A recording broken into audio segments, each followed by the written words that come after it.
move this computer over a little bit. All right, we live. Excellent connection this time, which is a lot better than last time. All right. We are back. It is an early... Oh, that's not the one I wanted. It's an early game week this week. Make sure we're live. Why am I not live right now on my phone? I'm always doing this every time, huh? Yeah, we are live. Yeah, so a lot to talk about today. I am wildcarding. I'll show you guys my squad. This isn't my squad here. I was kind of just money grabbing for a little bit. Haven't made the final moves. I'll go over my last squad in a bit. There's a lot to talk about today. We got James Rodriguez, who has just been declared most likely out for Sunday's match, unless he pulls a... There we go. Yep, we're back on. Yeah, so I'm going to go through my squad real quick. I'm going to use Football Assist Manager to do so, because this is the way I can do it without having to officially make any moves. I got Calvert-Lewin I'm bringing in for Timo Werner. I was trying really hard. Let's zoom into my squad here a bit. I was trying really hard to find a way to get Timo Werner in my squad, but it was just too expensive. I feel like at 9.3, there's better striker options out there, and so I felt best to kind of move along and go another route. So I'm going to bring a DCL in for the first time in my FPL career. I don't know if I had him last year or not, but I'm bringing him in. But now that I have him in, I'm honestly super nervous because James is out. I believe Richarlison's out. I don't know for how long Richarlison's out for. Someone could look that up for me. But right now, man, I mean, DCL doesn't really have many people to give him the ball as much as he's had for these past 5 weeks. So I feel like I brought him in and he's going to blank. But even for the future, I still like him. He still has really good fixtures running up. As long as James is potentially, assumingly, coming back for the next game week. If he's not back this week, I still like DCL, and I don't want to waste a transfer later to bring him in. But here's the thing I'm struggling with right now. So, I don't have Kilman in. I took out Walker Peters, and I brought in Tarek Lamptey. I thought that was long overdue. I did say that in my video as well. I'm bringing in. Let me go to him real quick. I feel like Tarek Lamptey is just a better option around that price at 4.7 compared to 4.5. I think they're better defensively, Brighton, than Southampton, and I just think Lamptey creates a lot more. I think, as you can see, actually if we go Google it right now, I'm going to go to shot creating actions. Again, this is FB Ref for those who don't know, but I want to go to shot creating actions because that's a big stat I'm looking at this season. Just starting at, it shows I feel like it's a good indicator of what a player does. So as far as shot creating actions per 90, Lamptey is 13th, just behind Harry Kane. 4.5 million pound defender, 4.7 million pound defender is right behind Harry Kane in most chances created per 90. So that is huge. I think Tarek Lamptey at that price is kind of, I don't want to say no-brainer, but the one I prefer a lot. And then, let me see what else I'm switching here. I brought in, so there's two options here. Brewster's out, Walker Peters out, and the question is, where do I go from here? I guess I'll go into that in a minute because I got my first comment. What's up, Wilbur? KDB and James news. Yeah, huge. KDB, I kind of figured this was going to happen when we heard the news last week. I almost feel like he wasn't injured. It was just him trying to get some playing time off and Pep going for it, or going with it. But he's back, man. And I'm kind of glad I'm wildcarding because I'm tempted to try to see if I could squeeze him into my squad. I'll zoom in a little bit more here, and then I'll go like that. I want to see if I can bring in my squad, but I don't know if I can afford to let two premium midfielders at my team budget right now. But it's something I'm definitely looking at, trying to see if I could squeeze him in that 11.5 range. But I guess I'll get in that later. But that's huge. Also going with the James Rodriguez news. He's hurt. He picked up an injury last week. I believe it was from a tackle from Van Dijk, from what I was reading. And if that's the case, he played through a whole game with that knock, and it might explain, because he did look a little bit off for those last 45 minutes. Sorry. He did look a little bit off for those last 45 minutes. It might explain why, but I don't know if he'll be out. It's just my phone acting up. I guess we'll find out right now. But yeah, I don't know if he leaves. Because again, Kilman was the man of the match that match. So I don't know why you would be so quick to get him out. Marcel still hasn't proven anything with Wolverhampton either. He's just coming in. So I might I think Kilman, I don't want to say it's his spot to lose, but he definitely put up a great battle this weekend. And if I'm Nuno, I'm giving him another chance. So I'm even tempted to start him in my squad, because if he doesn't start, then someone will come off the bench. But camera went out every time. I don't know if my camera went back on there, but I think it's Kilman's spot to lose right now. But it's something that's a waiting game. I'm on a wild card. It's only he's only 4 million when I brought him in, and it didn't come back on. Come on, there we go. He was only 4 million when I brought him in, so it wasn't much of a risk for me, especially because I'm on a wild card. I'm not wasting a transfer. But I think Kilman's a great option. I mean, I took the chance of Vinagre at 4.5. I'm definitely willing to take a chance at Kilman at 4 mil. Let's see what else we got. That's my thoughts. I think Kilman still has a spot, or at least he's going to see a lot of... he's going to be given the opportunity to win the spot. What do I think about Justin? He's playing in a club and could possibly have more clean sheets than Lamptey. Yeah, and the news with James Justin, too, is that Ricardo Pereira is going to be out longer than expected. So Pereira's not going to come back for another... I don't want to throw out a random number. I forgot what exactly it was. But he is out for a longer time. My only thing is I think that Lamptey just creates more. Let me zoom out. Your boy be way too close right now. I just think Tariq Lamptey's a better creator than James Justin. That's why I brought him in. Actually, let me look at the fixtures for Leicester real quick. I'm going to be toggling through tabs today. Again, this is not my squad that I have right now. It's just for the time being. But let's see. James Justin. He's a good option at 4.8. I'm not going to lie. But that's my worry is he got Arsenal next. Then he's got, Wolverhampton isn't creating too much. Leeds aren't creating too much. Liverpool. So he actually has a good run of fixtures too. That might be a good shot. I might go with James Justin because you're right. I trust Leicester a lot more than I trust Brighton. That's a tough one. I'm going to have to look into that for my wild card later. Still a great option at 4.8, man. Still a great option. Because let me see what Lamptey's is. Hope you're all having a good day today, by the way. It is an early transfer deadline. It'll be tomorrow for those who aren't aware. Just a quick heads up. But I hope you're all having a good day today, man. Yeah, West Brom up next. Tottenham, that's tough. Burnley, Villa, Liverpool. James Justin might have a better fixture, too. Better fixture, better team. He might be the way to go. And again, I wasn't going to bring him in, but Ricardo Pereira being out for like another month or so, month plus, does weigh in on this decision. But I still think Lamptey's just going to be in for the whole season. That may be why I lean towards Lamptey. Personally. Camera's still, oh yeah.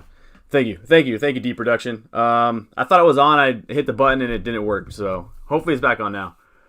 Kilman is kind of risky for me to use a third defender. Oh yeah. Sorry, I haven't finished my squad out real quick. He's definitely going to be my fourth defender. Let me finish my team real quick that I'm currently sitting at. So this is what I got one more to put in. This is gonna be the squad. This is the squad that I'm kind of settling on. Right here. Yeah, right there. Kilman will be first off the bench, but this is the squad that I'm settling in on. I really want to go with Mopé for one game because he's playing West Brom next. I think Mopé is a great option this week. But the problem is if I bring in Mopé now, I'd have to drop Chilwell down to like Reguilon, maybe Alex Telles if I'm feeling super brave. Even though Telles does look like a good option. I might go Alex Telles. I don't know who else is at that price range, but I can afford it. But Antonio for me is going to be the pick. It's tough because, again, Mopé plays West Brom at home, and I think he is in for... I don't want to say he has a great opportunity to score a goal in that game, if not get an attacking return. And Antonio's playing City, then Liverpool. So it's hard for me to go with Antonio right now, but even Antonio, one, I can afford it. Two, it's a long-term pick, so I don't have to worry about wasting a transfer later. Because that was one of my biggest mistakes I made at the beginning of the season, is I had planned transfers. Not so much like what I was thinking about, but more of I'm bringing in Aubameyang and I'm going to transfer him for sure out for KDB come game week 2. Oh, that's a terrible screen. I apologize. And that almost forced me to have one transfer come game week 1. So if anything else went wrong, I couldn't do anything about it. So like when DCL was going crazy, I couldn't afford to make an extra 2 transfers and take a minus 12 to bring him in. So that's one of my biggest mistakes. So I'm sticking with Antonio for the future. That's what it's looking like. Let me see what his next game weeks are like. City, Liverpool, obviously those are tough. He's got Fulham, Sheffield, Villa, United. So runnable, and even after that, it gets really good. He even scored against Leicester and scored against Arsenal. He's averaging like 4 shots per game right now. His team is creating a lot. I'll talk about that more later. Once I get, I'll get through some more comments. I'll talk about that more later. Let's see. Tell us at 5.5. It looks like a long-term bargain after United's Champions League performance. I agree, man. Tellus looks great and he's very attacking. It's just he's somebody to have an eye on for game week 9. Let me go to the other screen so I can kind of show better the actual FPL squad, so I can show better their fixtures. I like Tellus a lot, man. I mentioned it on Twitter. I think I mentioned it in my video as well. That Tellus, he averaged almost 10 crosses per match last season, or over the last 3 seasons combined at Porto. He averaged 10 crosses a game. Just to put it into perspective, not saying he's as good as Trent Alexander-Arnold, but just to put it into perspective of how many crosses that is a match, TAA averaged about 4.85, so essentially 5 crosses per game. So Tellus got twice as many crosses per match than Trent Alexander-Arnold does. Again, I'm not trying to compare him to Trent. I'm just simply using that as a number to show how attacking he is. You put that next to Martial, Cavani if he's in, Rashford, Bruno, sometimes Pogba, and this dude is in for it. Let's go. I'm gonna go to his FPR ref right here. If I bring in Alex Tellus, search him up because again he scored 8 penalties last season, but even without the penalties, he had 3 goals and 9 assists. 9 assists is wild for a defender. That gives him, without PKs, a 0.4 goal involvement per 90. That again, it's a lesser league. It's a lesser league. I get it, but still the numbers are there. Alex Tellus is balling out. So again, it's hard for me to take a gamble on him when I don't know if he's going to be starting right away. Is Luke Shaw going to are they going to have him compete for a while and kind of just have that motivation to have Tellus really earn a spot? Are they just going to give it to him? Are they going to play 3 at the back and have him play as a left wing back like they did in the Champions League? Because if so, Tellus looks like a great bargain. But for me, I'm going to have Chilwell in for now. And if Tellus looks good for these first couple game weeks, I'm transferring him in. Even if it might even be for Robertson. Because you look at the schedule he has coming up. I'll zoom in a bit more.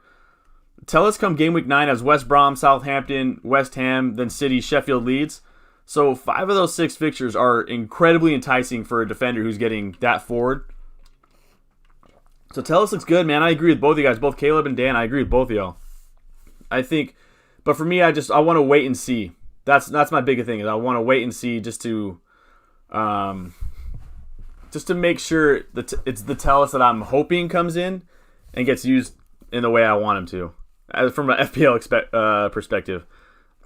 If you have Kilman, you'll have 2 players who won't play. Branthwaite, him. Oh yeah, sorry, I haven't finished my my final squad. I should do that right now, just so I can get it out of the way. Let's do this. I'll just finish out my wildcard squad. I don't want to make the final moves yet because I do have some money tied up in some players, and I want to just make sure that I'm going the right way. But for Branthwaite, I'm gonna bring in. Let's see, where is he at? Whoop. Bringing in. I don't know how to say his name. Stroik. I don't know how to say his name. I apologize if I mess it up. But he's a defender for Leeds. He's going to be playing out of position for the time being now that Phillips is out injured. Sorry, I'm moving my screen around a lot. So Phillips is out injured, so he's going to be playing. Stroik is going to be playing in the midfield. He's a 4.0 million pound defender who will be playing. I'll have him. That's not from Leeds, so I got to change that to all players. Then I got Antonio coming in for my 3rd forward spot. And then to round it all out, I got Calvert-Lewin at that striker position. So that will essentially, most likely at the moment, this will be my squad. Again, I'm not finalized on some things. I want to kind of toy around. Maybe I'll go try to see if I can bring in Mopé instead of Antonio. But this is going to be my squad. I got a full playing bench for the first time this season. Assuming Kilman comes in and get some time. So that's what I'm at right now. The D production says you can switch from Martinez to McCarthy if you want Mopé. Yeah, that's the thing. I really like Martinez, but I could go like Martinez to, because I want some Villa cover, because I think their defense looks really good so far to start the season. I go Martinez to McCarthy, and then I can even go like Lamptey to Konsa, and I'll save me enough money to go to Mopé. But the only problem with Mopé is I only want him for one game week. That's it. Because Antonio plays Liverpool next week, which is obviously tough. But Mopé, I believe, plays Tottenham, if I'm not mistaken. I'll just double check that real quick. Yeah, Mopé plays Tottenham. So really, I want Mopé for one game week and one game week only. And it's hard for me to take a punt and, again, force myself to have one transfer next week. I don't know if that's the best decision for me. If I want to go Mopé. But it's definitely something I'm thinking about. But I like Martinez a lot, man. To be honest, I would never trust the United defense. Yeah, at this point, I don't know if I trust anyone's defense. I don't think there's one team in. On a side note, I could also drop Chilwell down to Seiss. I can go Chilwell to Seiss and have him playing. But if Kilman plays, that'll give me 2 Wolverhampton defense. That's why I'm kind of leaning towards Chilwell. But just to go back to D Production's comment. Oh, camera went off. This camera's going off a lot faster than usual today. I don't trust any defense in the league right now. I'm only getting players who can get an attacking return. As you can see, I got Kilman's in because he's a £4 million defender. Then I got Robertson left back, Chilwell left back, Lamptey attacking right back. So all of them are getting forward a lot, and I'm really just going for attacking returns more than clean sheets. Because again, if there's anybody I don't trust defensively, it's definitely Chelsea, and I still have Chilwell on my squad. Strictly because I really like how he looked these first 2 matches under Frank Lampard, and how forward he gets. He's getting into great positions, man. And he's got a good goal conversion rate over his career too. Let's see. What are you doing about James? I'm keeping James. I have too much money tied up in him for 1, and 2, I don't think he'll be out longer than a game week. If they were gonna wait this, if Ancelotti comes out and says that James is out for longer than like 4 weeks, then I'll drop him. But for now, I think I have enough coverage that I can afford to hold on to him. Like I can have Kilman if he's playing come off the bench. I could have Stroik playing that's coming off the bench, even Romeu. So I have enough coverage on my bench that I can afford to bench James this week. But in all honesty, he'll probably be starting for me just in case he gets pulled to Son and Jose. But I think in my 2 cents, I think if you have James at this point and you have money tied up in him, I don't think you get rid of him. I think he's been too quality. He's still, was it 8 million now? He's 8 mil. He's still underpriced.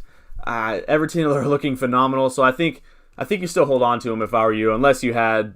But again, every team's different. Sometimes you might have to move on. Let's see. I think James might come off the bench. He could come off the bench, and even if he comes off the bench, I still wouldn't be upset about that. A 1-point cameo from James, I might trust that more than like. No, I would like Kilman if he was starting. Maybe that's a good point. I might start Kilman. Leave James on the bench. But I'm definitely keeping James. No question. Now let's see. Why Romeu? Basuma same price. Oh, I forgot about that.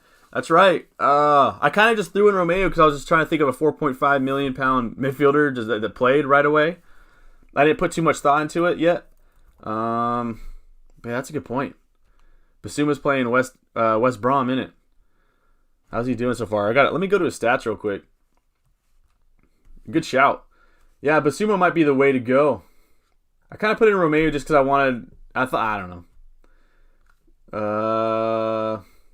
Let's see, Basuma. That ain't Basuma. That's Basuma. 5 shots last match against Crystal Palace. Whoa. 5 shots. So over these last 2 games, he's averaging 3.5 shots. Over the first 4 game weeks, because he didn't play United, it'd be 2, 4, 6, 11 divided by 4. So he's getting like 2.5, almost 3 shots off per game for a 4.5 million midfielder. Got tongue-tied. That's a good shout, man. I'm probably going to have Basuma in then. If I bring in Basuma, then I won't have Mopé. I don't want to have triple Brighton. I think that's a good shout. Thanks, man. Yeah, that's huge. See, this is why I do streams. Romeu, yeah, for sure, yellow card. Have you heard of Igor by Tyler, the Creator? Yeah, Igor won won best rap album for the Grammys, huh? Even though it wasn't a rap album, really. Yeah, the first time I tried to listen to Igor rap album by Tyler the Creator, I was shocked because I've known Tyler the Creator to be the wild Wolfgang kind of guy, you know what I mean? So it was impressive to me to see him really transform into an incredible, great album. Great album. What happened to Bale? So I still love Gareth Bale. I still love Gareth Bale. The only problem is I can't afford him. That's it.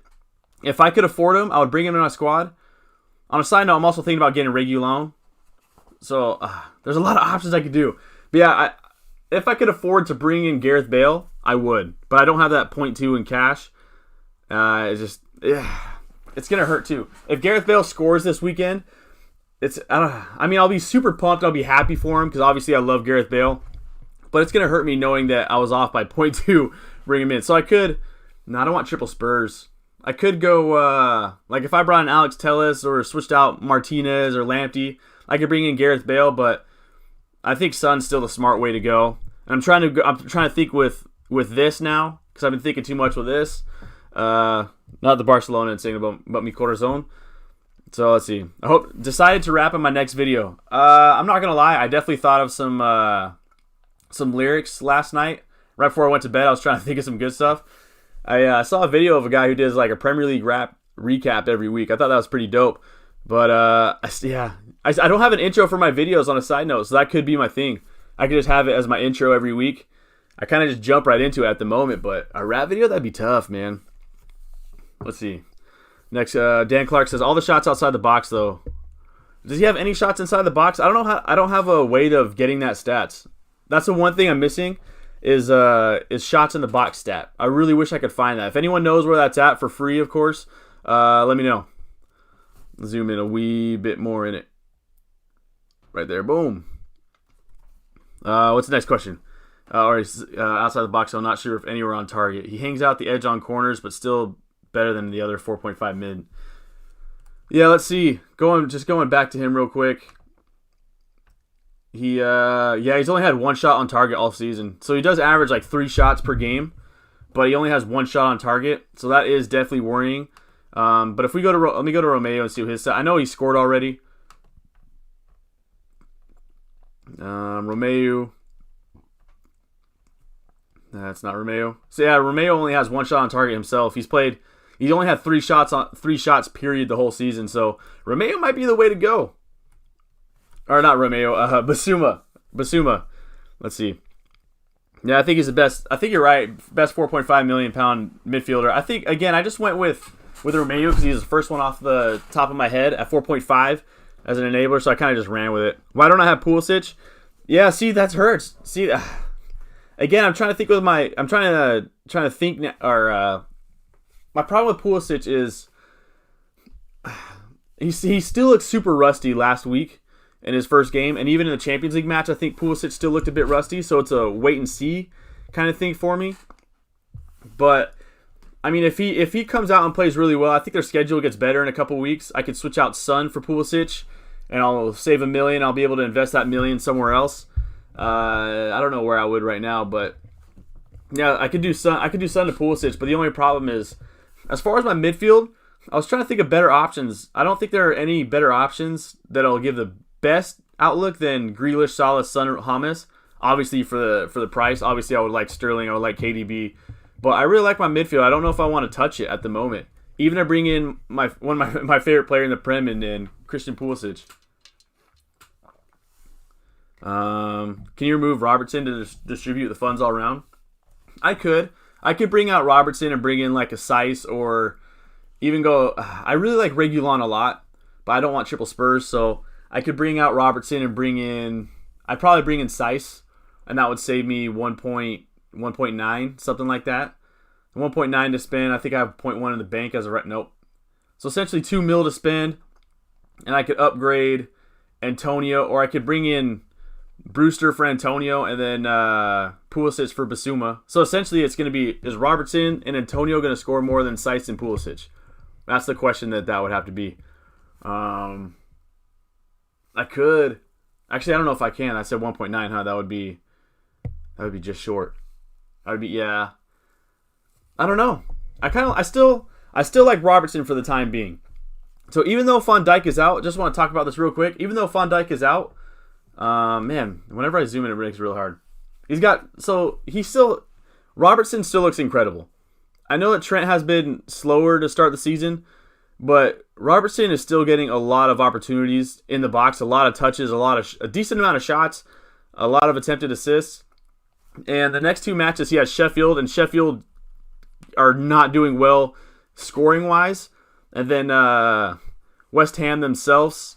I mean, West Ham are good. They look really good. I think West Ham are like 5th in shots created per 90. Random stat. But I still like him over the next 2 game weeks to get some returns, Robertson. So I want to hold on to him because the big thing is I just don't want to miss that Sheffield match with Robertson. Come in the future, I could switch out Robertson for Saiss, or I could bring in Castagna, Reguilon. Really, any of those guys sound really good. And I could switch him out, drop him down, and upgrade Son to Bruno Fernandes. That's what my plan is right now. Switching out come game week 9. Game week 9, I could drop Robertson down to Alex Telles if he looks really good. If Telles doesn't look great, I can swap in for, another defender who's looking good at that price. Save 2 mil, save a 1.8, something like that. And then swap out Son for Bruno, or even... Oh, camera went off. I hate the fact that my camera does that.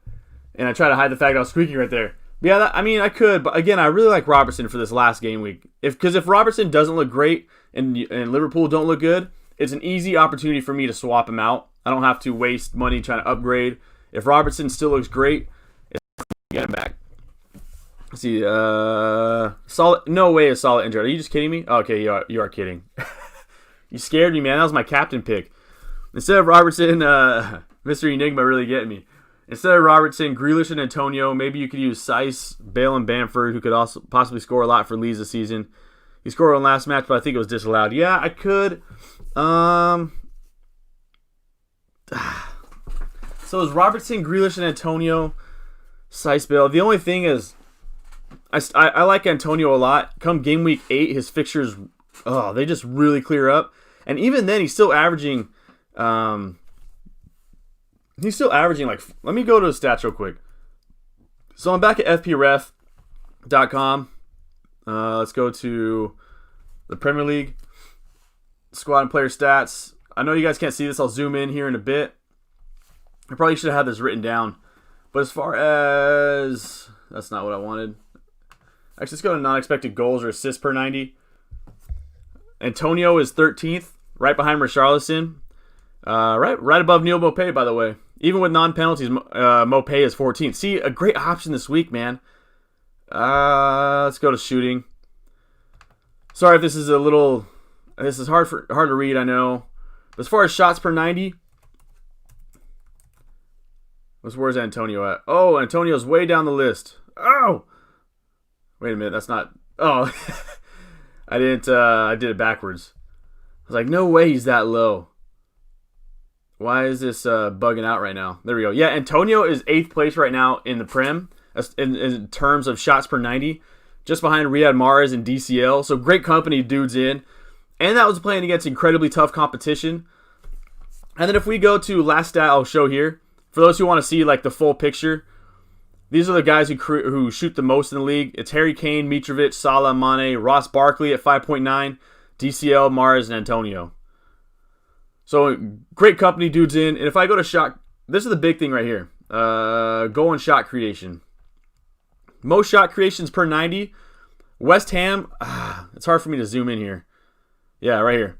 Shot creation actions per 90. West Ham create the 5th most amount of shots per 90 minutes in the league. So, again, all that opportunity for Antonio to score, I think that's why I'm going to Antonio. And I know he has City next, and that's tough. And Liverpool after that, it's 2 incredibly tough fixtures. But after that, man, it gets money trees. Let's see, where almost at. I do want Bale that much, but I think for the time being, it's smarter for me to hold off on Gareth Bale. As much as it hurts me to say. What's a comparison between Grealish and McGinn? I actually have the comparison on my Twitter, I think. The compare, I could do it real quick on the fly. Let's go to Aston Villa real quick.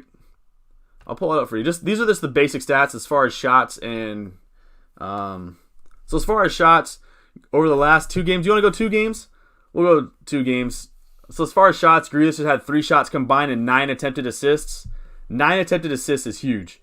McGinn himself, again, McGinn is a great option at 5.5, even cheaper than Barkley. He's only had 2 shots and 3 attempted assists over these last couple game weeks. So those stats don't really line up. I'd have to look at a lot more to kind of give you that. But as far as those generic stats, McGinn is 1.5 less for a reason, 1.7 less for a reason. But if you only had 5.5 mil to spend, I think McGinn is a great option. I think at that 5.5 range, he might be the best, assuming Podence is probably going to keep getting rotated. And I don't know if there's any. Susek, I guess Susek would be a good call, but maybe not for a couple game weeks. I'm tempted to go Barkley over Grealish. I thought so too, especially if he ends up on penalties. Yeah, no one knows who's gonna get penalties there. So I'm inclined to. In fact, I was thinking about doing that myself. I had a few drafts. I have a screenshots here. I guess I could go to those in a minute. But I had a couple drafts with Ross Barkley in, because I still think Ross Barkley looks. Dude, for 5.9, I think he is incredible value. 5.9, if you're looking at anyone around that range, I think Barkley is number 1 option.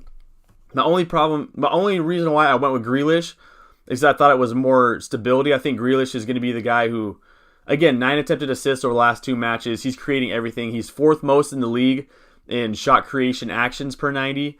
So he's doing everything for the squad. And now that he has Ollie Watkins and Ross Barkley there with him, he has people that he can target and people that can hopefully finish for him. And he'll be on for bonus points if that happens. Grealish is the talisman. He is phenomenal, man. I think that Grealish is probably a smarter way to go, I guess.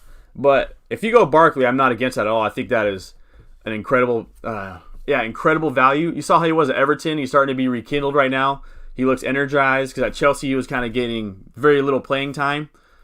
But right now he is all in, man, and he's getting super high up the pitch. Great pick, in my opinion. The problem is Lampard plays Pulisic on right wing instead of left wing. Yeah, what was that about? Playing him on the right wing and playing Mount on the left as if they didn't bring in Ziyech? That was interesting. Are there any Chelsea fans on here? I'm super interested to know why they put Mason Mount on left wing instead of Pulisic. Because I don't even know if Mount is a winger. I feel like he's more of a midfielder, in my opinion. Again, Chelsea fans, let me know. That was interesting. Mount plays every game. He does, man. Yeah, I love the jokes on Twitter about the Lampard and Mason Mount love connection. But he definitely really likes Mount a lot, and it shows. Again, he's I was gonna say Mount as a FPL option, but I don't know if I would pick him. There's too many good Chelsea assets, and I don't know if he'd be one of them that I would go for. Anyway, but who am I gonna captain? I'm gonna captain Mo Salah this week. I'm gonna do it for a lot of reasons. One, I think because I could go with Harry Kane. I think he's gonna be my vice. And as the way the season is going right now, my vice captain is probably going to outscore Mo Salah because I think it happened all but 1 week so far. But I'm picking Salah because, one, he's getting a ton of shots off per match. He's getting, I guess Harry Kane is too, so that's not the best argument. But he's playing against a Sheffield United squad that do not look good at all. Burnley, honestly, even though there's a lot of talk about it, as far as their expected goals against, Burnley still look decent in that department. And Tottenham are probably the better. No, they are probably the better attacking unit at this moment. But there was a lot of factors that went into the. I just left it. Why'd I leave? Competitions. Is my phone hitting it? Is that why? Premier League. But that's what I'm going with right now. Expected goals against. Where am I at? Yeah, Burnley's second in the league right now, averaging just over 1 expected goal against them per match. And so sneaky, they've been sneaky because a lot of people have been saying Burnley aren't as good defensively this year, and that might be the case, or I think it is the case. But Tarkowski's back, and I think Tarkowski's back. And I think that Burnley are gonna be pretty defensively sound this weekend. I wouldn't be surprised if it's like a 1-0, 2-0 game. And I think the Liverpool match against Sheffield is going to be like 4-1, 4-0, something like that. In my opinion, I think they want to go out and say, hey, we're still title contenders, period. But that's kind of why I'm going Mo Salah. Personally, in a nutshell. Gotta have one Liverpool fullback. Too risky not to. Yeah, that's the thing. Against Sheffield and against West Ham, I think they're in prime position to get some attacking returns. And Robertson's heat map, Robertson's shots in the box, touches in the box, pass in the box, crosses, he's on corners. Robertson for me is the pick, and it saves me 0.4 because somehow Trent hasn't dropped yet, which is crazy.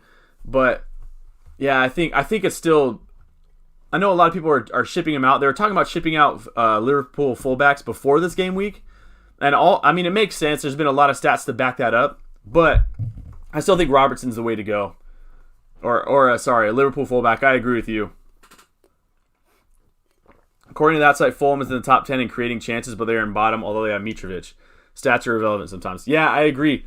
I try not to look too much at stats because the eye test comes first and then stats come second, and that's why I still think Kane is a good option against Burnley. But for me, yeah, it's tough. I could switch to Kane because you're right. I feel like I go through periods where I don't put enough input into stats, and then I put too much, which is crazy because before I started playing FPL, like playing sports my whole life, I always felt like stats were trash. I felt like, this is just a personal opinion.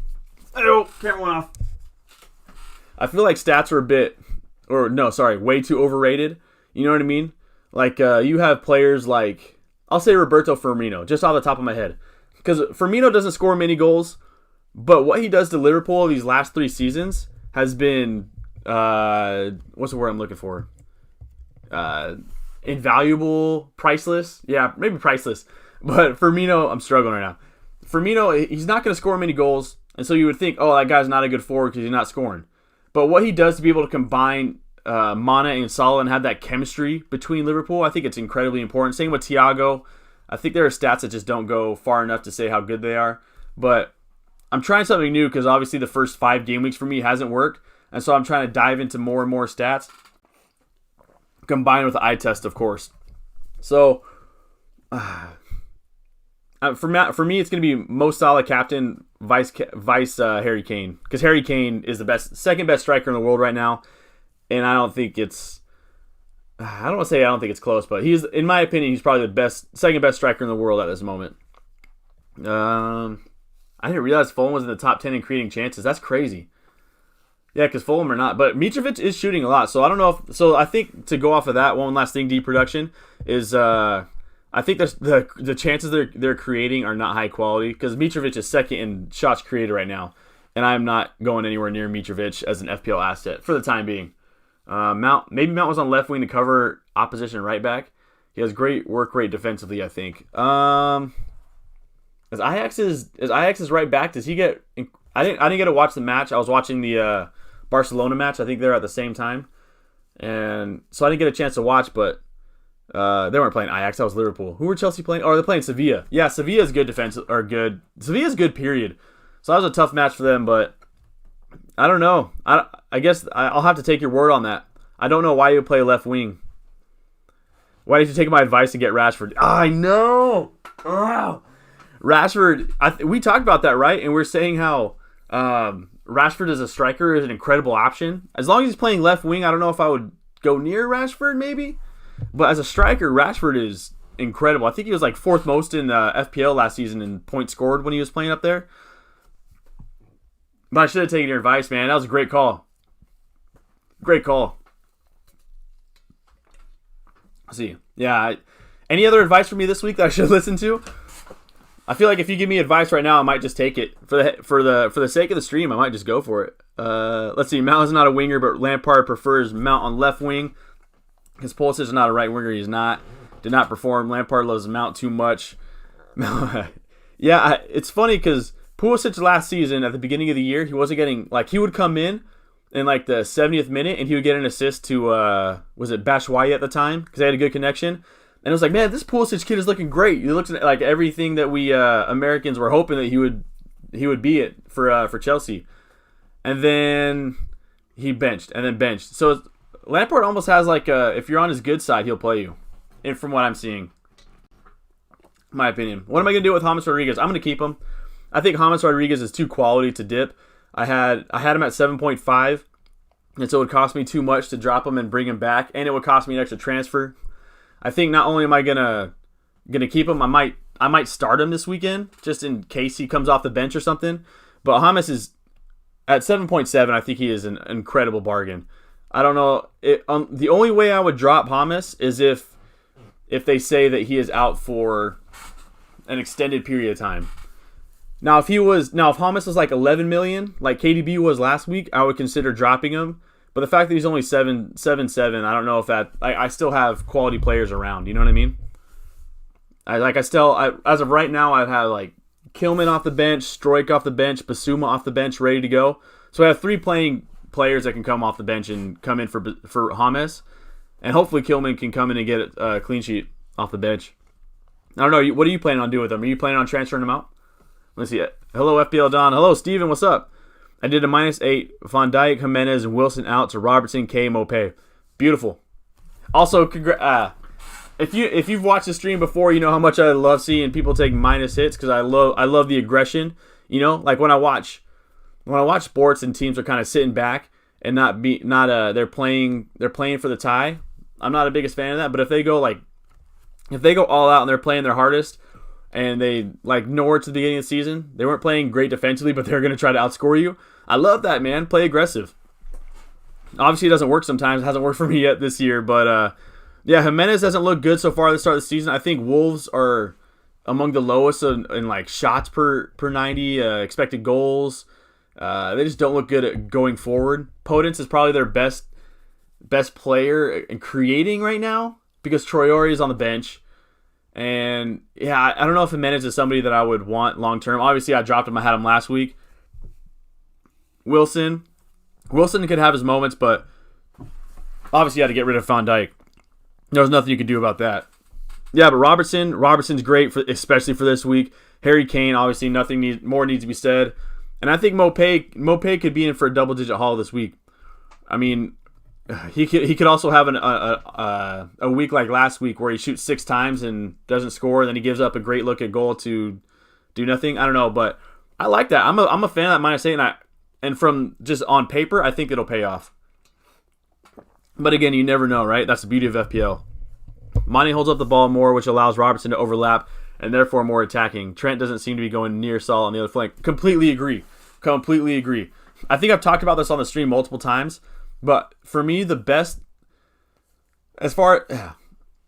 when you have a great winger on your side who is willing to take in, like you said, he was able to hold the ball.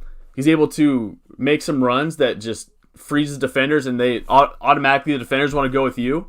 That frees up so much space for that left back or right back. That's why I brought in Robertson. That's why I have in Chilwell, because Chilwell will have most likely Pulisic on his side, who does similar-ish things. I'm not saying he's as good as Sadio Mane, but he does similar things to Mane, which allows Chilwell to get super high up the pitch, as we saw last weekend. Same thing with Robertson. I agree. That Robertson-Mane connection has been great for a couple years now, and it's really flourishing right now. Big fan of what they're doing. I think that they have an incredible connection, and you see how high Robertson's getting up the pitch. And you're right, with Trent, if we bring up do you want to see his heat maps right now? I can bring up the heat maps if you want. For Trent and for Robertson, but Trent's kind of staying way farther back than he's used to. Maybe it's because Salah's dropping deeper and deeper and not allowing Trent to really get in behind and making him stay more back, maybe, to your point. Yeah, it's something that I've definitely noticed is how Trent's still getting a decent amount of crosses off, but he's nowhere near the same position he was last season, which is why I dropped down to Robertson. Let's see. My problem with Salah as captain is that in Liverpool, one day, Mane will be man of the match, the other will be Salah. In Tottenham, every ball is first going through Kane. That's a great point. That is a great point. Kane's dropping deeper, which is somehow helping his performance. I want to go into the science behind that. Does anyone? I need to research why that's working, because he's not sitting as high forward as he has been, but he's not dropped like last season. You kind of saw him kind of buying into Jose, and a lot of people were saying, look at him as a CDM. And it actually threw me off as an FPL owner, so I kind of dropped him for that reason, how deep he was dropping. But it's clicked and it's working now. You know, he's not dropping as deep as he was at the end of last season at times, but he's dropping it deeper. Everything, you're right, everything is going through him. He's creating a ton of opportunities for his other teammates, and he's getting a ton of opportunities himself. So Kane might be the way to go. If you had Salah and Mane, you're right. 1 week Mane is going to get 2 goals. Next week is going to be Salah that gets 2 goals. So it's really just a 50-50 chance with Salah. I like your approach in that. And I also like, because I think they have a Monday game, right, Tottenham, and so I could have Harry Kane and as a captaincy for last day and kind of hope for a big green arrow. On a side note, does anyone know what Tottenham's lineup looks right now for Europas? I can't look at it right now with the streaming, but let me know if what the front three looks like for Tottenham right now. I think it should have been leaked by now. Yeah. Where am I at? I think I'm a little behind on comments. But that was a great point, D production. I'll definitely think about that tonight. I never go near players like Bamford, Mitrovic, and last year in the Pookie Cantwell brigade. Yeah, the hard part with me for Bamford, well, for me, he hasn't passed the eye test. You know what I mean? I think that there are good Leeds options out there, but I think it'd be Dallas and Ayling. I don't know if Bamford could. The problem with those guys, you're right, with Bamford and Mitrovic, is they're gonna score a couple goals here and there, but it's not gonna be a long-term thing. That's kind of why I have Antonio instead, because I believe that Antonio is gonna be great for a long time this season. I think that I can hold on Antonio. I'll pull up his fixtures right now. Camera went off. Take a drink every time I say that. Yeah, as far as Antonio, I mean, he has good fixtures until game week 20, so as long as he has the form, I could see myself holding Antonio for quite some time. That's why I went with him over those two guys, but I agree. And the Mitrovic is getting a ton of shots off, but I don't know how many of them look quality. And I don't trust any Fulham player, period. No worries, man. No worries, man. My advice this week is don't sell hummus. All right. I will agree with you, and I won't sell hummus.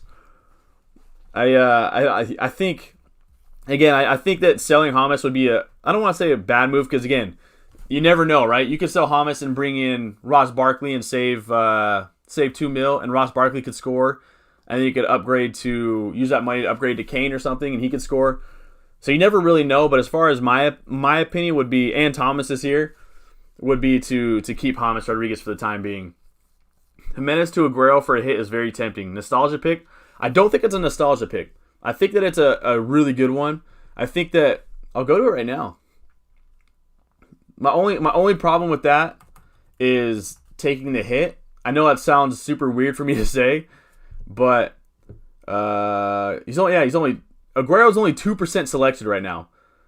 Aguero, the guy who averages a goal every 90 minutes over his whole career. So I'm not against that, but the only problem is Jimenez plays Newcastle, I believe, and let's see, City play West Ham. They could. Well, here's the thing. If you want to do that, if you want to feel aggressive, you could swap out Jimenez for Aguero because Kevin De Bruyne is back. So KDB is back. Sterling's healthy. City don't look as good offensively as they have, but again, KDB is back. And if Aguero scores, you're looking at a fat green arrow for 2% selection.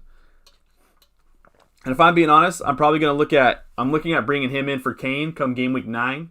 That is something I'm definitely looking at. But again, these are kind of just, I'm guessing.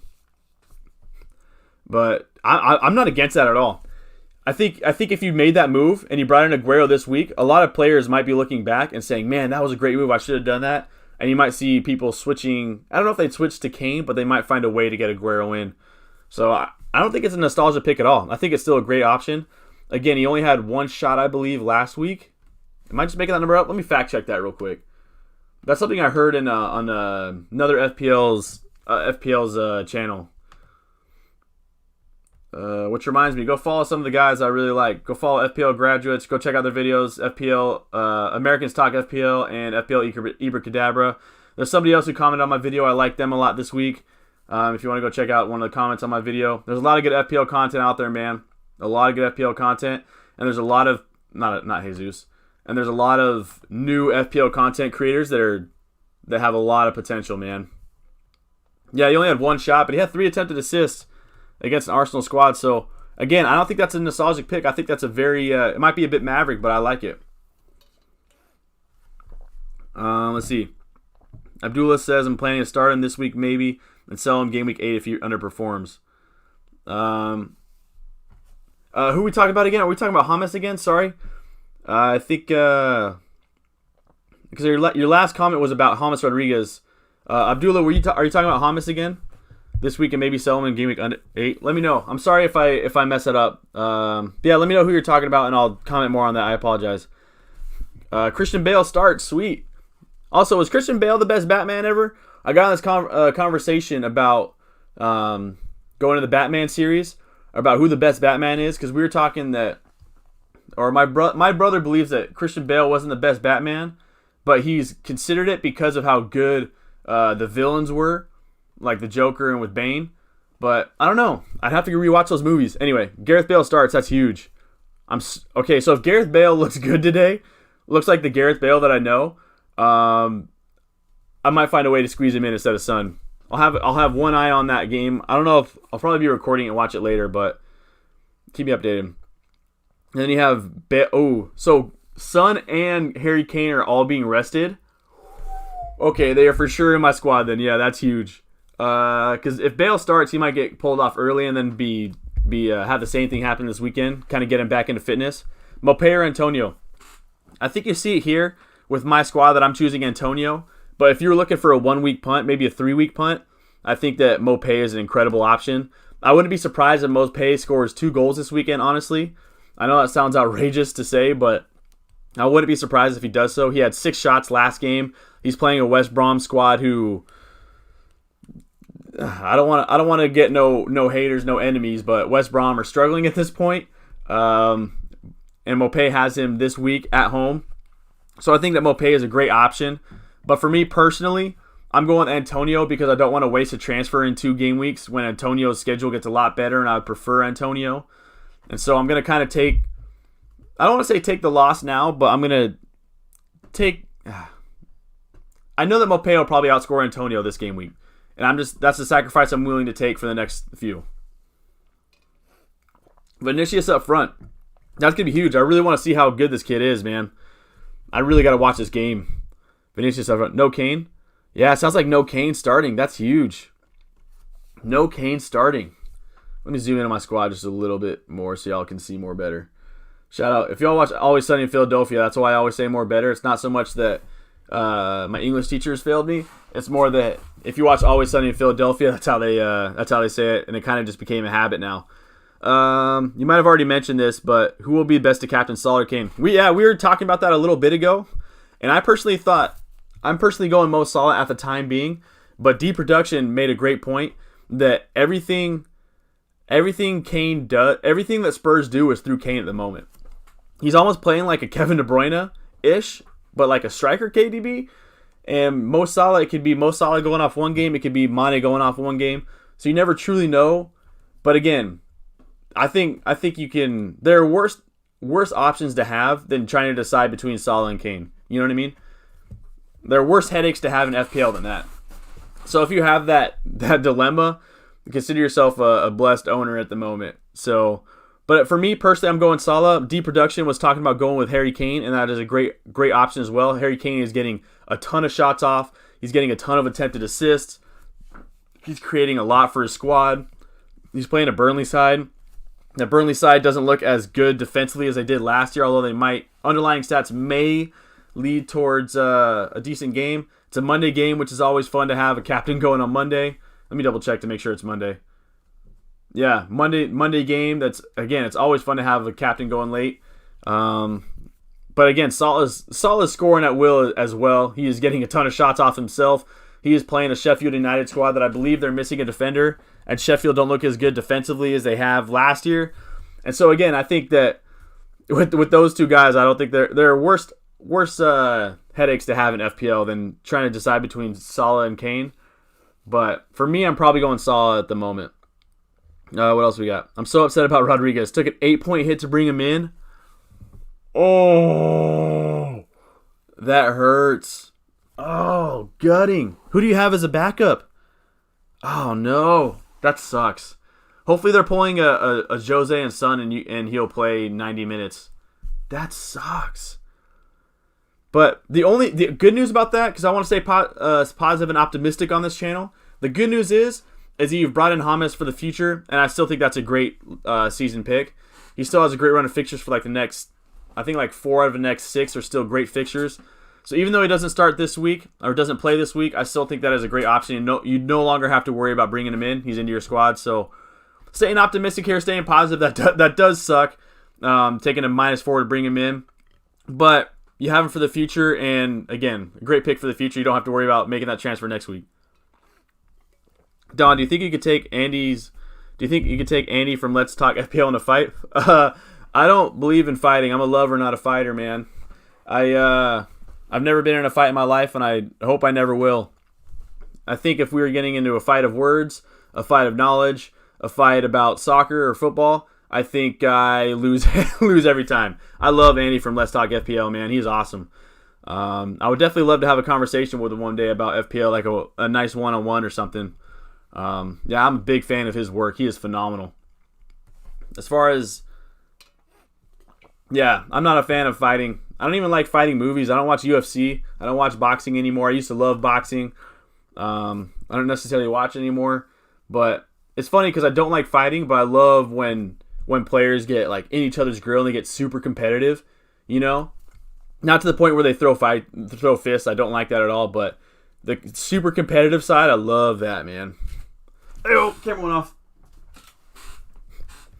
Let's see. Yes. So going back to Abdullah, I don't know if so James is definitely hurt this week, and I mean if you sell him game week 8, your prerogative, you know what I mean? Because he's got, the only thing I have to say about that is the next couple game weeks are going to be Fulham, Leeds, and Burnley for James Rodriguez.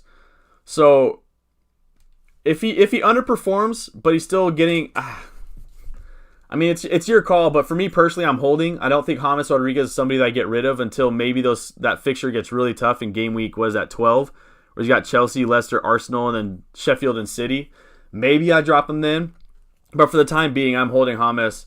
And, I mean, if he's underplays for a couple weeks in a row, then I might drop James personally. But I think James is going to be a season keeper, man. I don't know if he's fixture-proof or not. He got an assist against Liverpool, so that's huge. He's played at the highest of levels. He's played with Bayern. He's played at Real, so he's not scared of facing the toughest of competitions. You know what I mean? Also, shout out El Clasico this weekend. I will be watching El Clasico. I might even live stream it. I feel like that'd be fun, but you guys don't want to. I feel like I don't want you guys to see me during an El Clasico. I'm super nervous about it. But my Saturday is going to be filled with so much soccer, man. So much football. Do I play UEFA Fantasy League? I tried to get into. I have a squad, but I ran out of time. My FPL and life was getting too wild, so I wasn't able to officially finish it. But yeah, I don't know if I ever actually finished it, so I'm not sure. Best Batman is George Clooney. George Clooney, best Batman. I'm not gonna debate against that at all. I feel I need to go back and watch those movies again. Yeah. George Clooney's a great actor, man. Shout out Ocean's 11 one time too. I think my brother was saying that he was talking about how Ben Affleck was underrated as a Batman. Like he liked the performance that he would like to see Ben Affleck more as Batman is what he was saying. Now obviously the movies weren't as good as like Dark Knight Rises, Batman Begins, but George Clooney is best Batman. I need to go back and rewatch that. I feel like that's a conversation to put aside for the future. Maybe I'll go watch those movies this weekend and come back for my stream on Sunday with my actual best Batman hierarchy. George Clooney, that's a good shout. Arsenal are a goal down. Arsenal already a goal down? Are they starting at full strength? I need to go. What's the score right now? Dang. Arsenal, man, they. So I wonder what Dill Pick, if you're watching this, man, what's up? Huge Arsenal fan. I bet he's watching the game instead. I'd be watching the game instead. I'm just kidding. Kane and Son rested. That is good news. Good news for FPL owners that Kane and Son are rested, man. I love seeing my players get some rest when they deserve it, or when they. I guess I should say deserve it. Schedule's super tough, but tonight in Europa League, European game tonight. Sorry, I need to go back. Why is everyone saying Kane and Son? Oh no, sorry, they're not saying Kane and Son will be rested. They're rested today for the Champions or for their Europa League. So they're playing. I forgot who they're playing. Tottenham are playing right in 30 minutes in their Europa League match, and Kane and Son are not in the starting 11.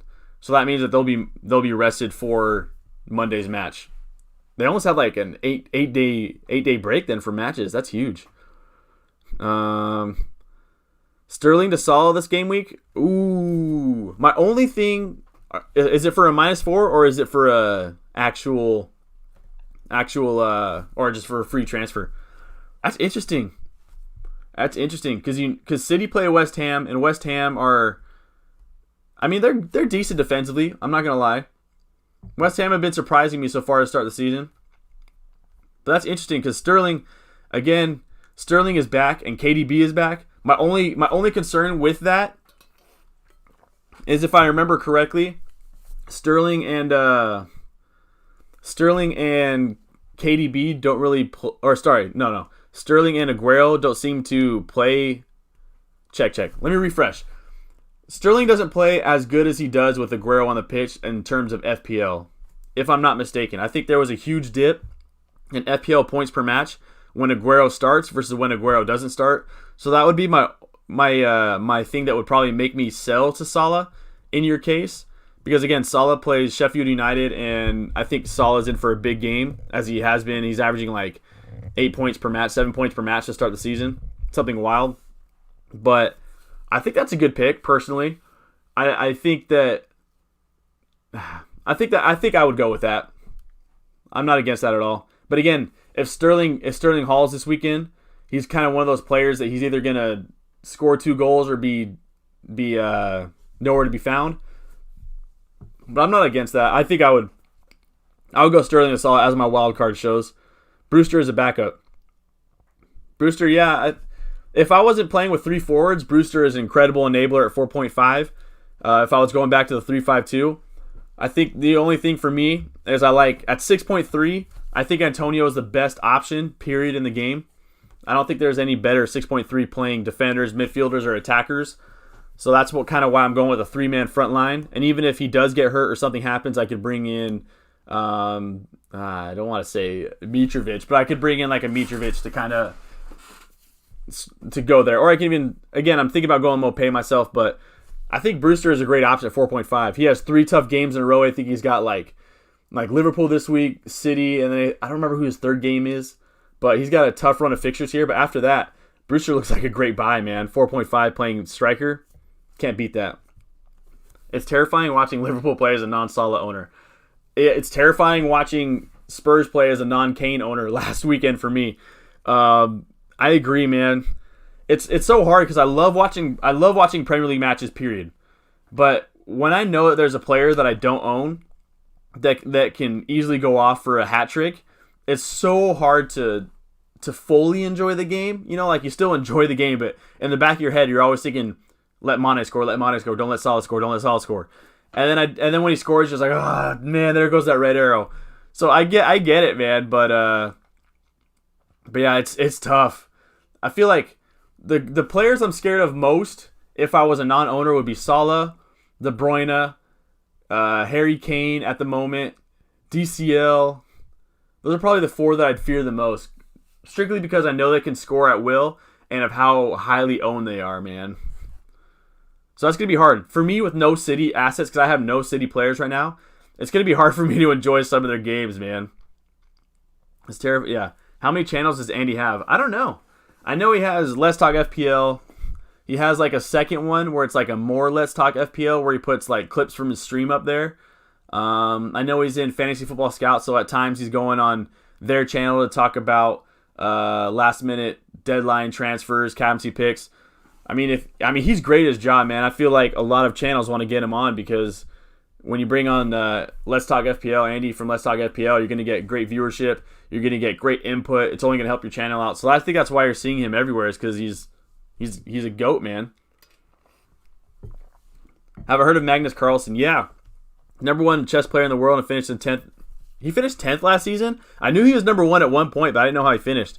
I would love to get Magnus Carlsen on my channel. That would be so fun for me, man. I know he's a huge FPL player, obviously #1 chess player in the world.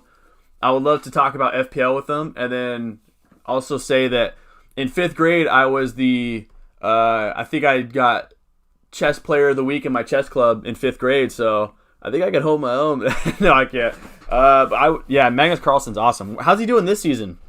Anyone know how he's doing this year? Norwegians are disproportionately good at FPL because they have easy access to matches on TV. I think they can watch the 3 p.m. kickoffs. Same time zone. Are you Norwegian, by the way? My dad speaks Norwegian. On a side note, shout out Holland as well. I don't know. Are you Norwegian? Stream El Clasico. I would love to stream El Clasico. The only thing is, I think you would see a side of the Don that I don't know if you guys want to see, man. You would see this this range of emotions. None of them would be angry. No one. It would just be like happy, excited, upset, rolling on the ground, drinking some beer, going to. I don't know. I might stream a game. I didn't know streaming a game was a thing until a few months ago, but it's fun, man. Whoa! George Clooney is the worst Batman. So we got a best Batman and the worst Batman on the same stream. George Clooney is the worst Batman. Hot takes, man. We got a good debate with the best Batman. Who do you think the best Batman is then, Mr. Enigma? 1-1 now to Arsenal. I'm behind on comments. I got to catch up now. I'll try to get all your guys' comments. I just, it takes some time sometimes. Arsenal 1-1 now. Who scored for Arsenal? I think Saka. I hope Saka scored. Camera went out. That one took a lot of... I was not flexible getting to that camera that time.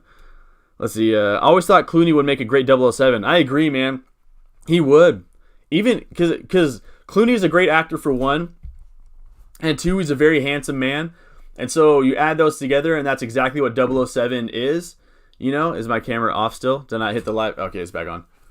So he would make a great 007. Daniel Craig has been a great 007 in my opinion as well. Casino Royale, phenomenal.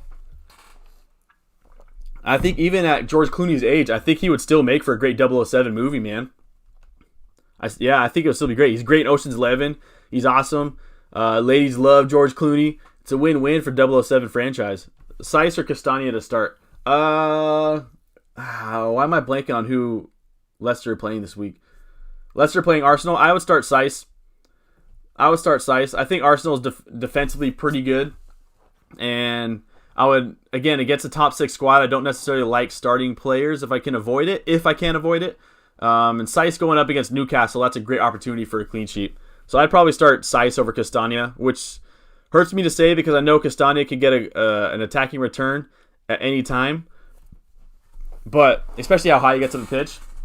But for me, as long as Jamie Vardy's out, as far as me transferring in Castagna, I should say, as long as Jamie Vardy's out, I don't think I'd go with Castagna in my squad because I can go for Chilwell, I could go for Reguilon, I could go for Saiss, I can go for Alex Telles if I'm feeling super brave. I'm super excited about Alex Telles, by the way, man. Speaking of, Eric Castillo, what's up, man? How's work? Good to see you on the chat, man. Still at work, but wanted to say what's up and good luck. Yeah, good luck this week to you. Who have you transferred in this week? Did I miss your captaincy preference between Salah and this week? Salah and Kane? Yeah, so I was going with Salah from what I've researched, but I hate to admit it, but I've spent so much time researching who I'm bringing into my wild card. I haven't done enough research on who I'm going to captain, and captaincy is such a huge pick. But I talked about going with Mo Salah just because I like him against that Sheffield squad. I think he is he's shooting a lot, but so is Harry Kane. He's at home. I think I like Salah better against Burnley at the moment. But again, I've been doing more research trying to figure out my last couple moves in my wild card than captaincy options. So I think I need to do some more research on captaincy pick. I haven't done enough research in the captaincy department this year. But for now, it's going to be Salah with a vice captain on Harry Kane. But again, to D Production brought up a really good point that Harry Kane is everything the Spurs do right now is through Harry Kane. And as far as Mo Salah, it could be Salah, it could be Mane one week. It's 50-50 chance.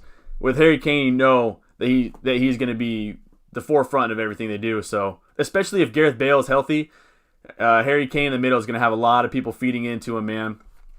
So I think either way you could have. I'm gonna have to do a lot of research tonight to really figure that one out. I think a lot of people will bring in Bale if he scores. Yeah, Bale's still at like 1% ownership right now. I want Gareth Bale, man. If he looks good tonight in the Europa League too, I might try to find a way to get him in for Sun, surely out of nostalgia. Yeah. Who are you bringing in this week, Eric? Who are you captaining? Good budget midfielders off the top of my brain. Good budget midfielders off the top of my brain. I'm going to start with Barkley at 1. I think McGinn is still a good pick at 5.5, but Barkley's probably number 1. Budget. I don't know if I would go anywhere. Let me take a quick gander real quick. Let me go to midfielders. Anybody got some good midfield options at 6 point? Let's go 6.3 or less.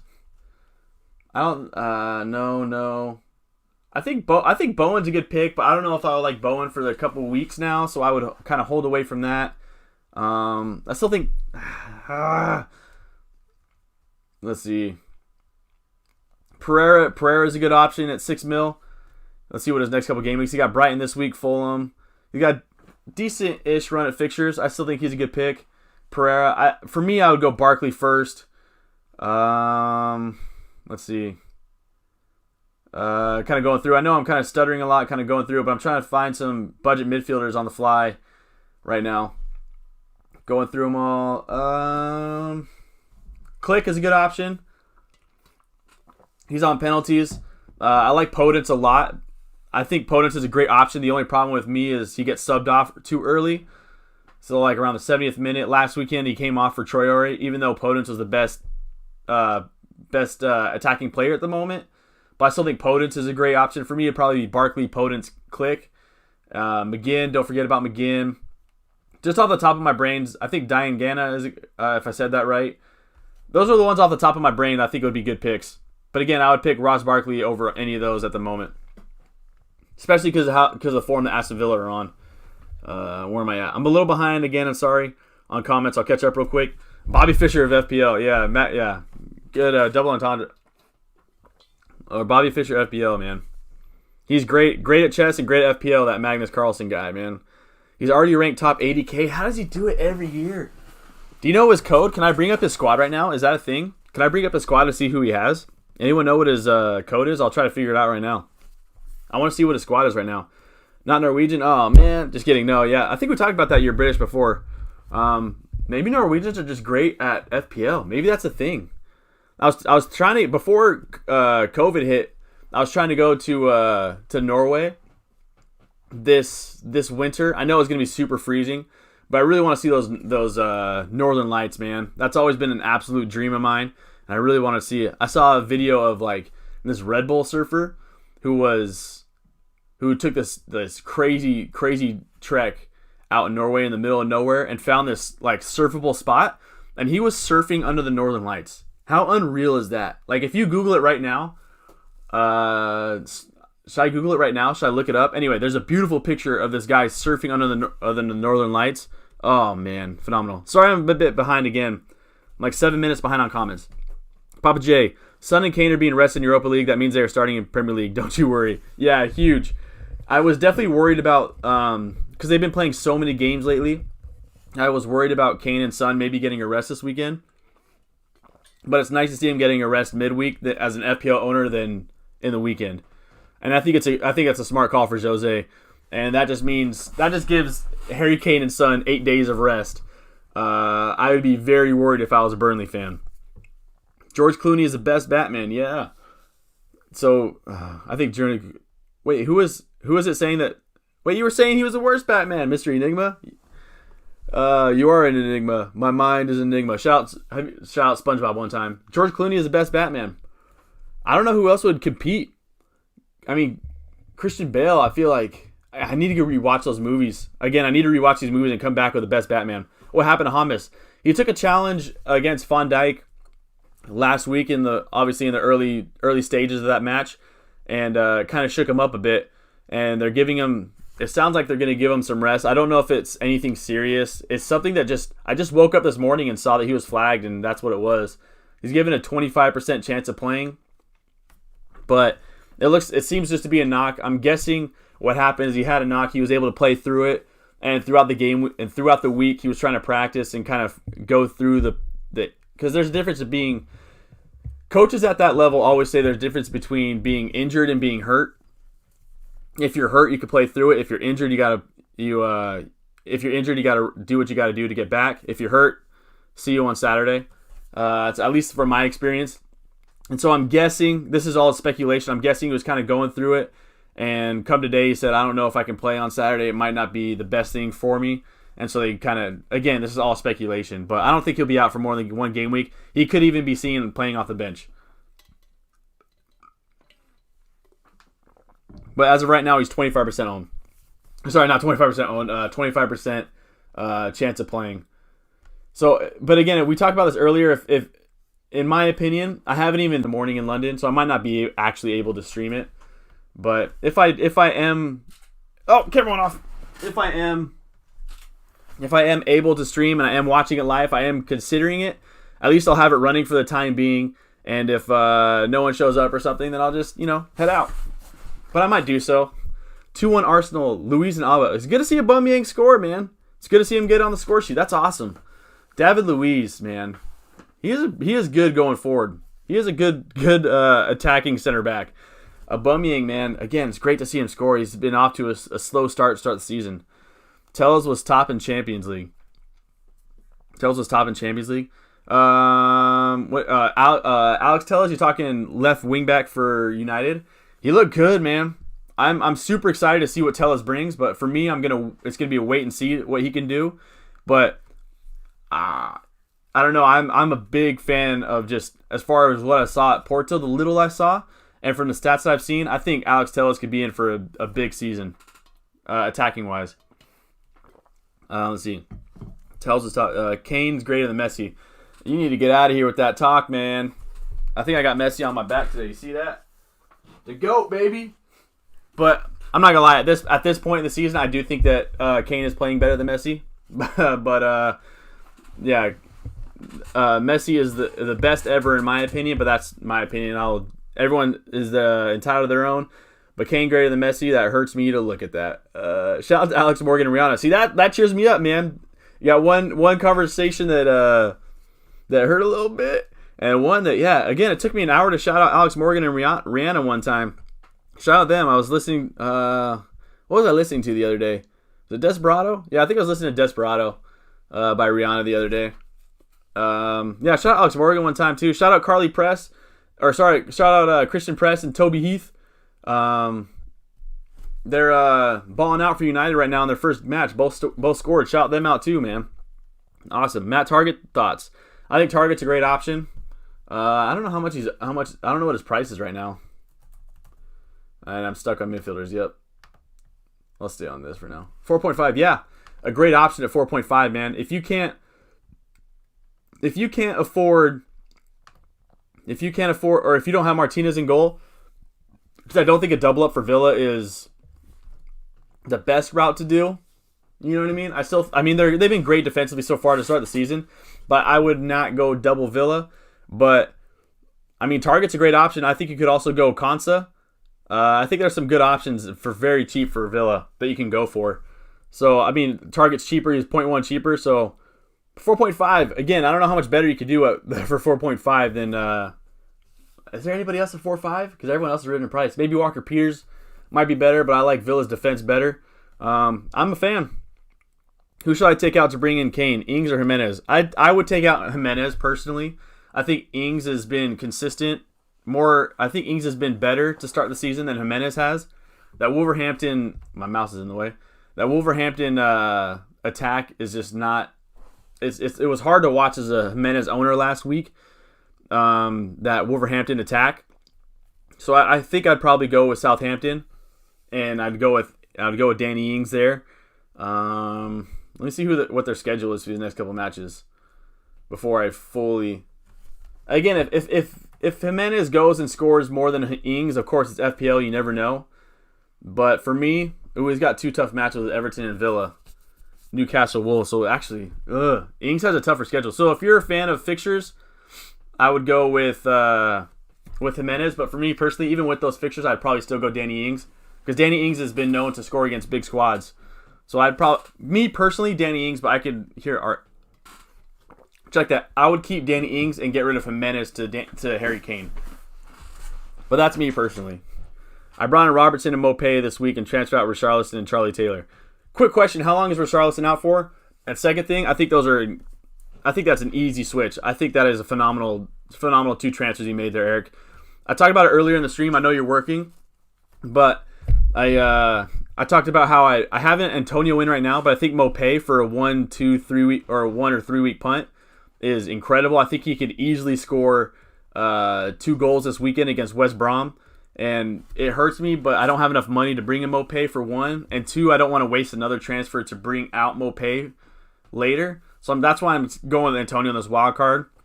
But Mopé, man, I think those are 2 great options. I mean, Richarlison. How long is Richarlison out for? On a side note, anyone know? Charlie Taylor is just not doing. He's got Tottenham coming up next. I think that -8 or -4 is definitely going to pay off personally. That's Magnus Carlsen's squad. Where's the squad at? His record is insane. Did I miss where he said where his squad was at? I don't have it here. His record is that's his squad. His Bobby Fischer of FPL. Oh no. What's the squad name? I want to look it up. His record is insane. Yeah, he's phenomenal FPL, man. Let's see. As it happens, Mr. Enigma was a Riddler's name. That's hilarious. I forgot about that. Yeah, and Batman and Robin, which George Clooney starred in. Who was the Riddler in that one? Shout out Danny DeVito one time too. This is the second time I brought up Always Sunny in Philadelphia in this stream. Carlson's FPL. That's what it's called. How do I look that up? Let me go. I don't want to get rid of here, so let's go. How do I look up another person's team? Anyone know how to do that?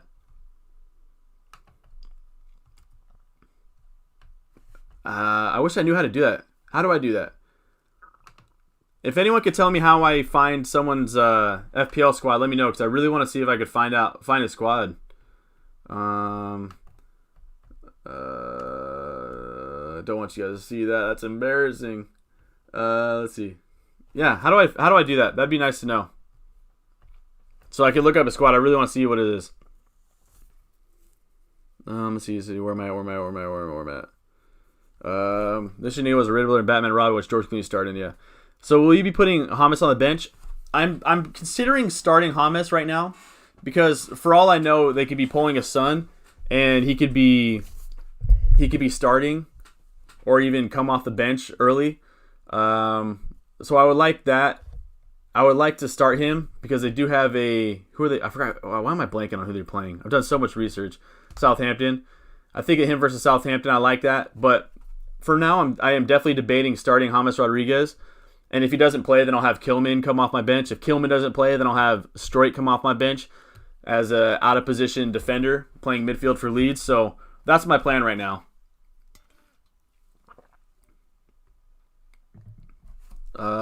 That's how I do it. Okay. Let's see. His player number is 76862. 76862, right? Oh shoot. 76862. Let's go. All right, here we are, man. Here's a squad. Got the GOAT. He played his wild card early. That makes me feel better that he played his wild card in game week 5. Back to full screen. Who's got on the bench? So he's got Brewster, Mitchell, and Kilman on the bench. Ooh, 12-pointer on the bench. So he has Pulisic in himself. So he went with Dallas over Ayling. Just quick thoughts. I feel good that I almost feel like I have a similar squad to him. The only thing I have different is I have Lamptey in for Dallas.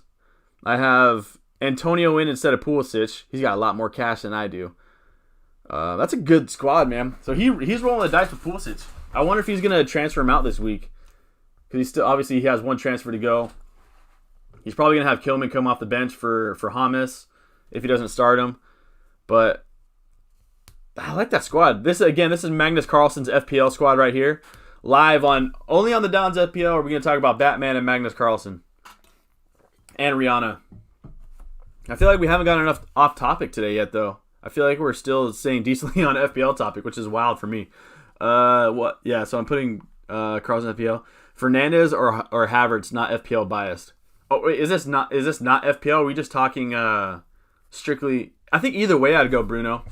I think Bruno's been getting too much hate over this past over this I don't know, for as long as he's been in FPL, I guess.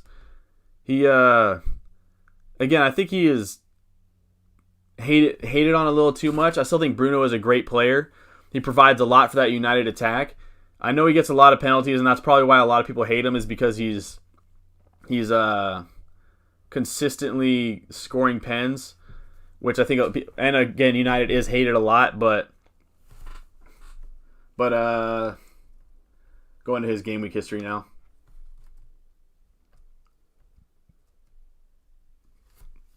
But I would go with Bruno Fernandes. Again, I like what I've seen from Havertz, though.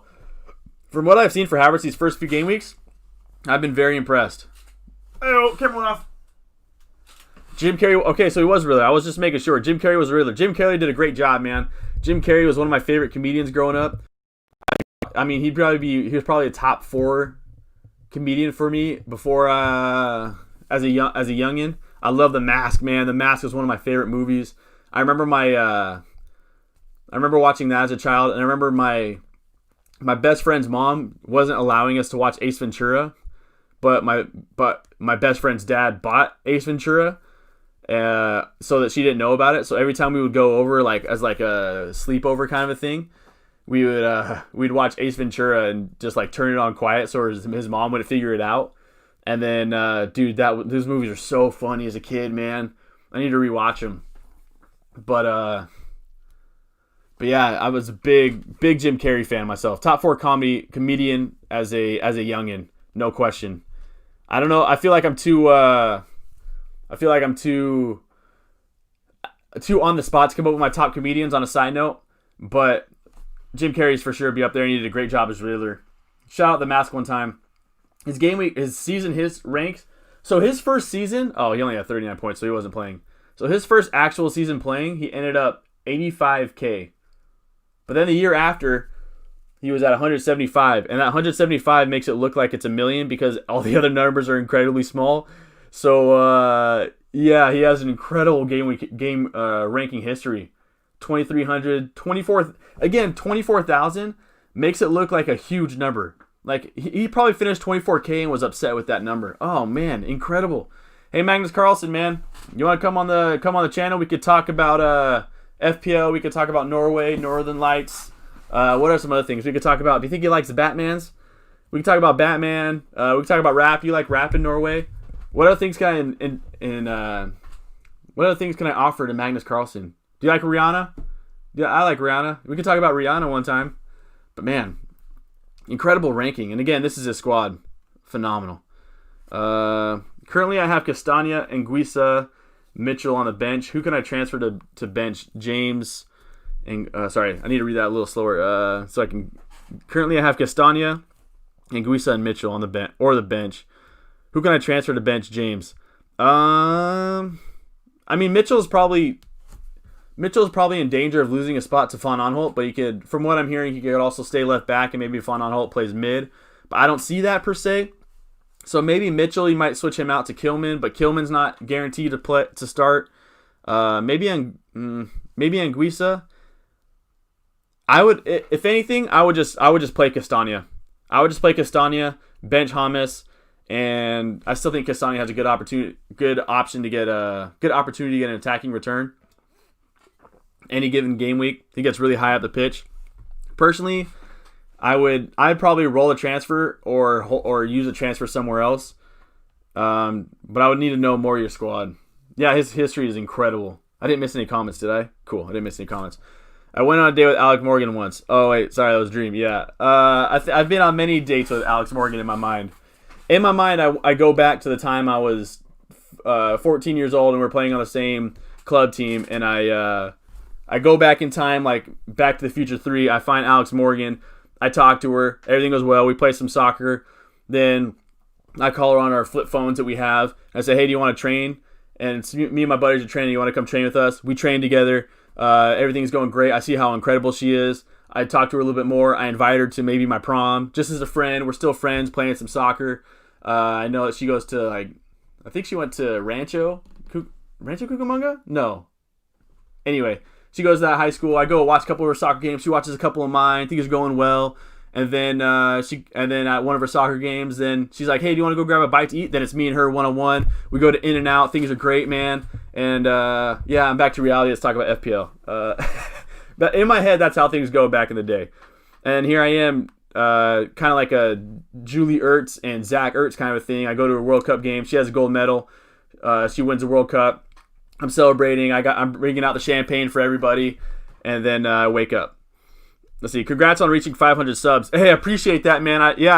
For those who mentioned, I hit the 500 subs yesterday. I woke up to that. That was incredibly so humbling, man. I'm so grateful for all you guys. You guys have been incredibly supportive, interactive. It's been so fun, man. I appreciate that, FPL Penguin. I see you're getting close to the I think you're up to like 700 now. I don't know, but I appreciate your channel itself. FPL Penguin, check his stuff out. If you're curious about Brewster, he did a great piece on Brewster, a week and a half ago or so, I want to say. An incredible piece FPL Penguin does. He's a great content creator himself. Check out FPL Penguins. On a side note, again, very grateful for all you guys for being so supportive.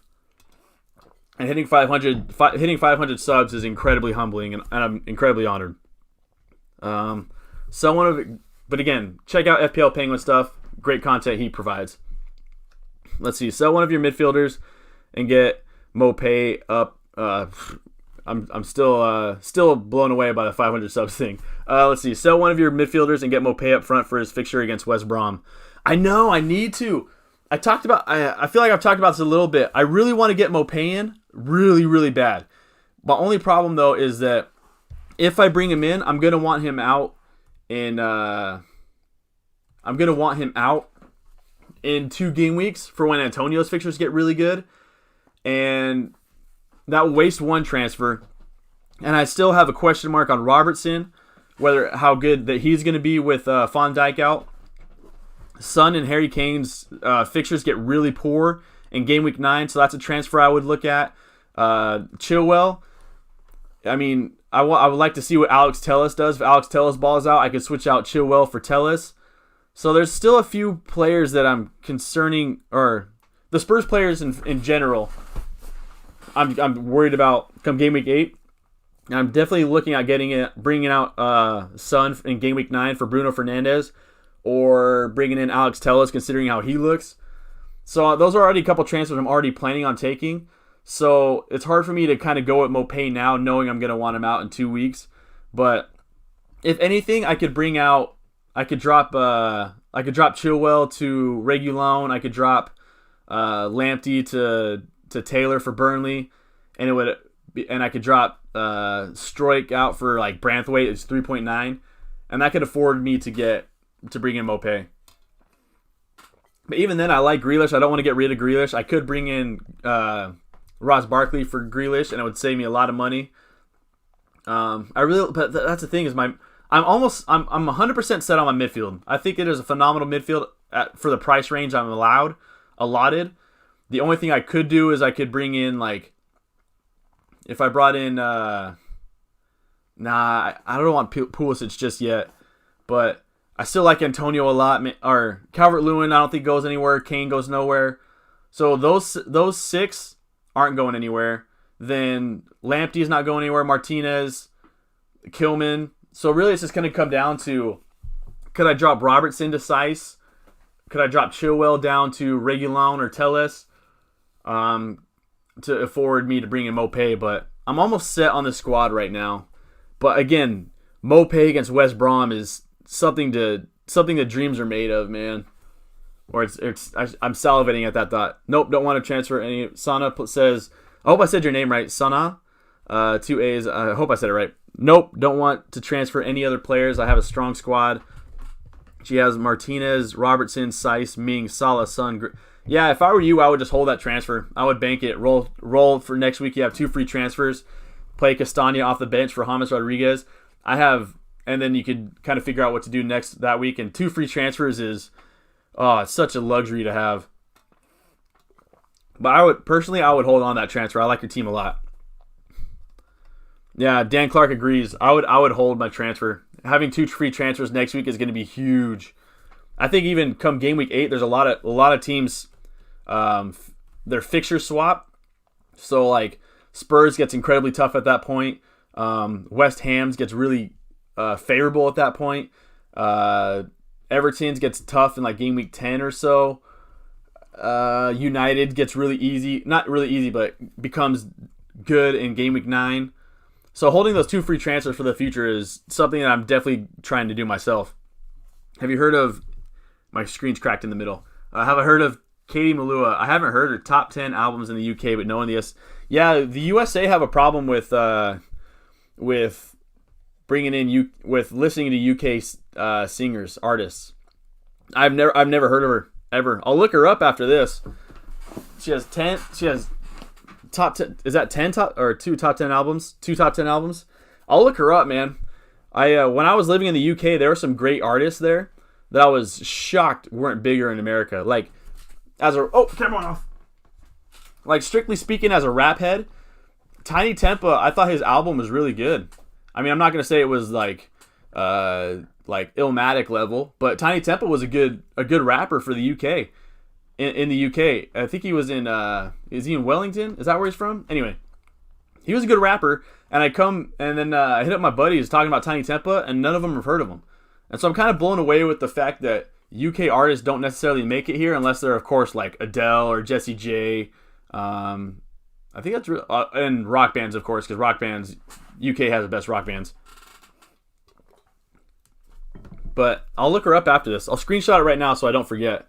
You guys have come up with some good artists, man, lately in these streams. I hate Mopay, so my bias stops me.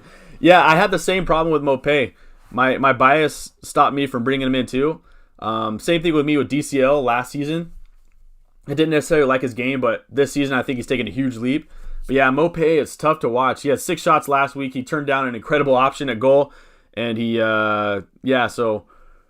It's hard to leave your biases at the door when playing FPL. Especially I've seen a lot of people who are like my buddy that I talk about a lot, Dill Pick. He's a huge Arsenal supporter.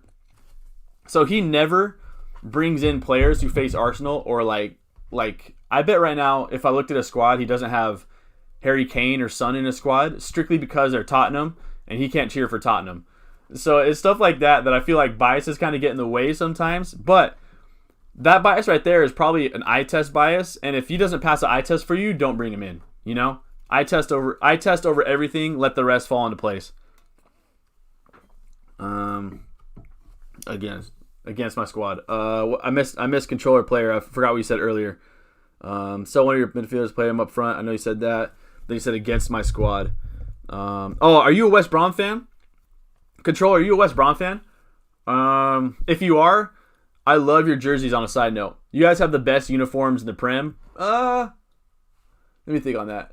Your guys' uniforms are cold, man. But I would like to know if you're a West Brom fan. Okay. Your squad here. You're typing out your squad. That's what you meant. I like to hear people that are following the squad. I like to hear their comments is what I like to say. Let's see. Do you remember the El Clasico that Messi scored the last-minute winner? Is that where he held up his jersey like that? So I was in college at the time. I was in college, and a bunch of my roommates were. We played FIFA all the time together. Like we would do drafts together. Like we would, like after practice, we would come home, and we would just sit on the couch, and we'd have like 4 of us play a draft. We were one of those guys. So we were huge soccer fanatics. And it was a Saturday morning that we had off for some reason. I don't know. Yeah, did we have off? Was it a Sunday? Anyway, we had the day off, which was crazy. and we all watched the game together. And that was the best El Clasico I could ever remember. I'm saying that also because we won, or Barcelona won, so it's that definitely has some say in it. But I remember that like it was yesterday, man. Messi looked phenomenal. And then we scored that last-minute winner, and he held up his jersey. Oh, tears came to my eyes, man. That was one of the best games I've ever seen, man. Big fan. I hope that we can get something similar this weekend. But the way that Real's played this week and the way that Barcelona have been playing, I'm super nervous about this match. If we lose, we're going to drop so far behind, so far down in the table. Barcelona's interesting for me right now. I'll leave it at that. Barcelona's been an interesting club to follow this last couple of years. I mean, I followed them for longer, but these last couple of years have been... Okay, we'll do. Thank you. How long can you keep the transfer for? You can hold up to 2 free transfers, so... You can hold 2 free transfers, that's it. So if you have 2 free transfers going into next week and you decide not to use one again, you won't get 3, you'll only have 2. So if you use the 2, then you'll only have then next week you'll have 1, you know what I mean? So you get 1 every week, but you max out at 2 free transfers. 7 top 10 albums? She had 7 top 10 albums. I've never heard of her. I can Google her right now on my phone real quick. Katie Malua. Let's see. Katie Malua. Just Like Heaven, Wonderful Life. Is that her? Subscribe to her channel. Heading Home. Oh, she just came out that a couple days ago. I Will Be There. Is that a Jackson 5 cover? 9 Million Bicycles. The Closest Thing to Crazy. She has a ton of views on YouTube. She got like 24 million on some of these, 10 million on some of these, 15 million on Wonderful Life. I'm going to have to look her up, man, for sure. I screenshot it later so I can check her out in a minute. Katie Malua. Maybe I'll come back and maybe she'll be the shout out for the future. Maybe she'll be the new Rihanna or what other artists have I shout out? Jessie J I've shouted out before. I like her music. I mean my ex liked her music a lot. What other I like SZA a lot. Maybe she'll join the SZA conversation. I'm trying to think of some other great female. Rhapsody, but obviously it's gonna be a bit different. Enya, shout out Enya one time. Enya has great music. Bruno Rashford a consideration. Bruno is a for sure consideration. Bruno has been quietly averaging like 8 points per match right now, which might be better than, I don't know if it's better than Mo Salah. I'll have to check that real quick. Do some quick maths. 48 divided by 5, that's 9. No, so Mo Salah is averaging more. But Bruno for sure is a consideration. Whether United are playing great or poorly, Bruno is maybe not a no-brainer because it's hard to fit him into some squads. But I think Bruno is for sure consideration. I think not only is he a great pick, but he could be future captain picks. Again, he's averaging like 8 points per match right now on a United squad that are struggling. They're struggling, and he's still managing to ball out like that. As far as Rashford has looked good last weekend, and he looked good against PSG. And so he's definitely someone to consider. I mean, you could be a Maverick and go with Rashford instead of Son. He's playing Chelsea. I don't think Kepa's still there, so I think Mendy's going back in goal. So that hurts for owners. But I think for Rashford, as long as he's playing as a striker position, I think he is a incredible option. But Bruno for one, I think you hold on other United assets to see how they perform later. Come game week 9, I think that's when I look at bringing in United assets. Let's see. My squad, Martinez, Love, Cody, good pick. Mitchell, Chilwell. I like Chilwell a lot. Obviously, I have him on my squad. Reece James, I'm assuming. Wait, is that Reece James or Hamas? That's Reece James. Trent, Podence, Foden, Salah, Son, Rodriguez, Kane, DCL, Mopé. Whoa, you have a stacked squad. Dang. The only person I see that's like a bench every week would be Mitchell, but he's been playing well too. That's an incredible squad. Who are you going to start? Who are you going to bench this week with that team? James is in. Reece James is obviously the one that would be hard to pick because you don't know if he's going to play or not. But you have Chilwell in there. Trent's obviously, a lot of people are talking about dropping him. I dropped him for Robertson. Podence, I love Podence, but there's a playing time is a thing for me with him. Foden looks decent to start the season at 6.5. Man, what a stacked squad. I made a comment there that you missed. I missed a comment up there. Let me go back to your comments, controller. My squad against I apologize if I missed a comment. Sell one of your midfielders to get Mopé. I talked about that one. Which one did I miss? I don't think I talked about most years. I talked about all years. I think, right? Did I miss a comment? I apologize if I did. I'm looking through my comments right now to see if I missed it. I know I talked about selling my midfielder and getting Mopé in against West Brom. I definitely talked about that. I saw you said against, and you said my squad, and then you had your squad here. If I missed a comment, I couldn't find it there when I was scrolling through. So could you comment again? I'll do a better job talking about this time. I apologize, but I love your squad, man. I don't know if there are any. I don't even know who I would bench if I were you. I mean, obviously Hamas might not play this weekend. It looks like he's not going to. Kane, you start. DCL, I think you start Mopé this week. Foden, we'll see what happens with him now that they're starting to get back into full strength. Trent, Podence. Oh, man. I'm assuming you're going to bench Mitchell. Maybe Podence and Foden? No. I don't know. That's a solid squad, man. I'm jealous of that. Not only is it a great squad, you also have great bench depth to help you out in case someone like Hamas doesn't play. Incredible. Again, I apologize if I missed that comment. Please comment again. I hate missing comments. You look like Fabregas with that Barca merch. I feel like I wish I could play like Fabregas, and I hope I look like a young Fabregas, not the 40-year-old that he is now. You know. Actually, I still think he's in his 30s, right? That's a compliment. I love Fabregas, man. Fabregas, an incredible midfielder. Yo, what's up, FPL Ibercadabra? Once again, FPL Ibercadabra is on the chat. Check him out. Check out his content. Studying, but I want to drop in and say hi. Good luck this game week. Oh, camera went off. Good luck in game week 6 to you too, man. Yeah, what's up? FPL Ibercadabra, man. Great friend. Great content creator too. Great at FPL. What do you call that? I don't want to say triple threat, yeah. The triple threat, FPL Ibercadabra. Great person, great content, great at FPL. The triple threat. Studying, yeah. How's studying going? FPL Ibercadabra is studying business in college right now. So he's taking a lot of time as school obviously comes first over FPL. Life comes first over FPL, but FPL is just so fun. What's up, FPL Ibercadabra? Good to see you. The best British hip-hop artist are Rizzle Kicks. I forgot about Rizzle Kicks. Whoa, Rizzle Kicks. I forgot about them. Yeah, he was. Yeah, what about who sings Bonkers? Is that Rizzle Kicks? Let me see. Yeah, no, that's Dizzy Rascal. Yeah, shout out Dizzy Rascal one time. Have I looked Rizzle Kicks? Yeah, I forgot about them. I haven't listened to them in years. Down with the Trumpets. I remember that. Yeah, that was a jam. I haven't listened to them in a long time. I gotta look up Rizzle Kicks again. Yeah, shout out British hip hop, man. Yeah, I mean, it's hard to beat US rappers. I mean, it's such a huge part of our culture now, especially growing up in Southern California. It's just like you can't go anywhere without listening to hip hop. We have so many, and right now there are so many good rap artists out there. Rap's in a great position right now. An incredible position in America. I need to go back and listen to some Rizzle Kicks. They're pretty good, man. Katie Malua also happens to be the most beautiful woman in the world. Oh, is she really? Oh, she's for sure making it into the... Katie Malua, great music. Does she have a great personality too? She'd be a triple threat there too.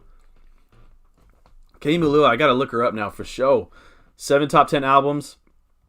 Katie Malua. After the stream, I'm gonna listen to her on the way to work today.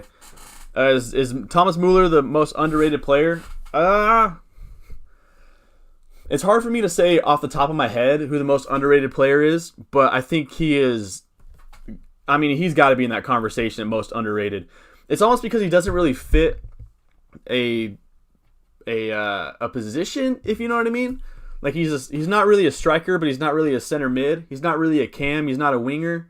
You know, he's almost like an enigma of a player. But, I mean, he just produces. He's always in the right spot. He's always making the right pass. Every World Cup, he comes and scores by the dozen. He had like 20-plus assists last season, if I'm not mistaken, for Bayern. I would love to have Mueller in my squad. Again, he's always making the right decision. He's in the right places. Great first touch, great passing, good at finishing, a great team player. below average jokes, if I have to admit. I think that was the Lewandowski. What was that joke? The Lewandowski? Is that what he said? But as far as a player, man, Muller's been underrated for too long. I mean, the fact that underrated for too long. Big fan of Muller. Can you do a live stream with your roommate? I've been trying to. So my roommate in college I was talking about, or my roommate now? So my roommate in college, we no longer live together. He moved to another state. I moved here, back to Cali. My other guy that I talk about, we're trying to get our own podcast going, but his life is super busy right now. Because right now I'm trying to figure out another way to do FPL. Because right now I'm just doing team selection and 2 streams in the week. But he's a huge FPL. He was my high school teammate, soccer teammate. He even played baseball with me growing up, played football with me growing up. So we have a long connection, and we're trying to get a podcast going between the two of us.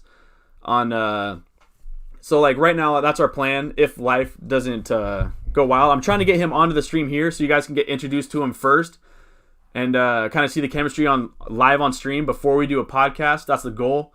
But again, his life is super hectic right now. He's in school and working full time, so it's tough. But our podcast would probably come out on like Mondays. Then I would do team selection Wednesday, live stream Friday, live stream Sunday. So that's a plan right now. Dude is super funny. He's hilarious. I feel like we would get a quick thing to note for our podcast. It would be incredibly, I don't know, we'd get off topic a lot. You know what I mean? Like, we love FPL, we love watching soccer, but at the same time, we've been best friends for 20 years or so. We've known each other, so we would definitely go like I think we recorded a podcast that we were too late to post because it was on game week 1, and now it's game week 6, so it's hard to post. So we were talking about best players to pick, talking about stats, who to watch out for, typical FPL stuff, and then we talked about like best chips or crisps in England, best hot crisps, and we went on like a 5-7 minute tangent on why like hot Cheetos or Takis or those are the best chips in the world.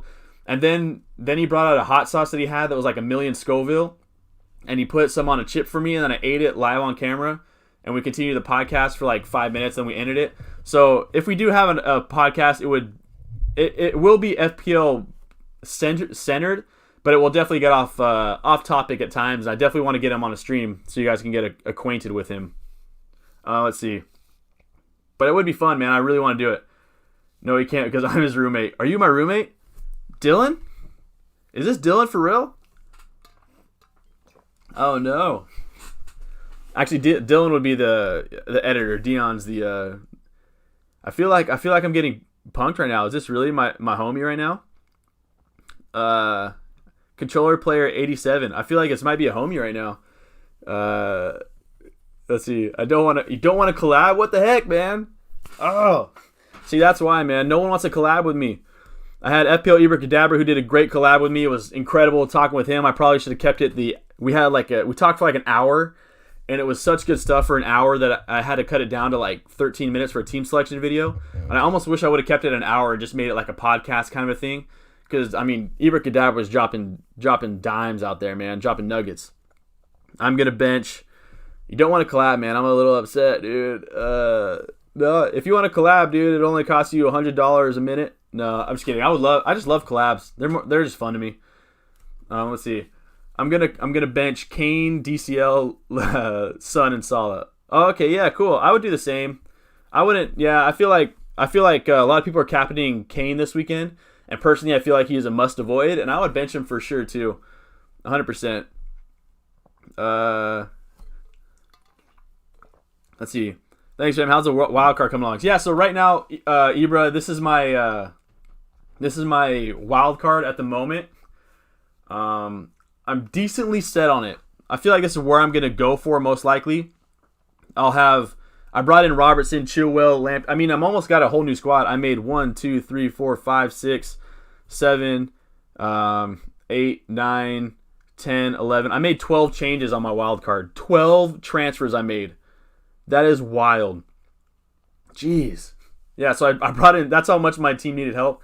I like Chilwell a lot, so my wild card looks good. I'm set on I'm set on Grealish, Salah, Son, Hamas, Harry Kane, DCL. Even though I'm scared about DCL playing this week without Hamas or Richarlison, I'm set on Robertson, Martinez. So those are the guys I'm set on, and maybe Lamptey. My biggest concerns right now are Chilwell and Antonio, right? Because I really want Mopé for West Brom, and I really want Mopé for a game against West Brom, and the only way to do that is if I drop Chilwell down, because I like everyone else. I can drop Chilwell down to like Seiss and have Seiss play, because Seiss has a good run of fixtures. Wolverhampton defense looks good, but I really like Chilwell and how attacking he's been, man. His heat map looks great. His attempted assist looks great. He has a good goal conversion rate, and now that Pulisic is back in, it's going to create a lot of space for him to run into. I really like what Chilwell has to offer. And I got to plug into my laptop real quick. One sec. As I go through, I got to plug my laptop in. Let's see if I can read another one. Shut up, mate. Stop offending me. I'm going to jump off bed and off my bed if I don't get it and apologize. I apologize, man. I'm sorry, controller.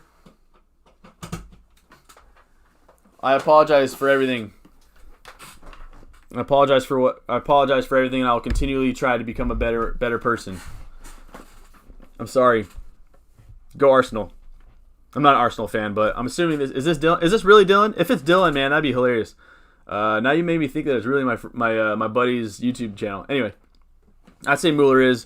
FPL Ibrakadabra says he says Mueller is underrated. Won so much and so many goals, assists as well. Underappreciated by the football world, but Bayern... Yeah, I agree. Bayern fans show him the love. I agree. I mean, what more can he do? He's won the World Cup. He's won the Champions League multiple times, I believe. He's won the Bundesliga. He's won everything you could think of from a team level. And every team that he's been on... Camera on out. Every team he's been an essential part of their success. You know what I mean? It's not like he was like a...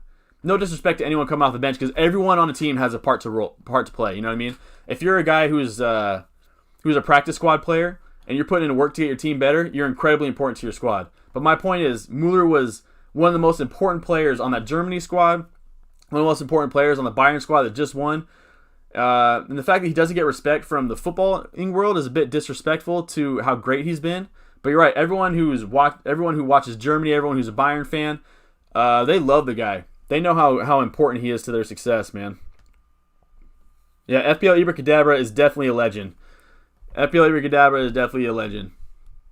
Loved by everybody, man. Incredible dude. Don, Mr. 138. Oh, what's up, Caleb? Welcome back, man. But I realized I got 134 because he took a -4 hit.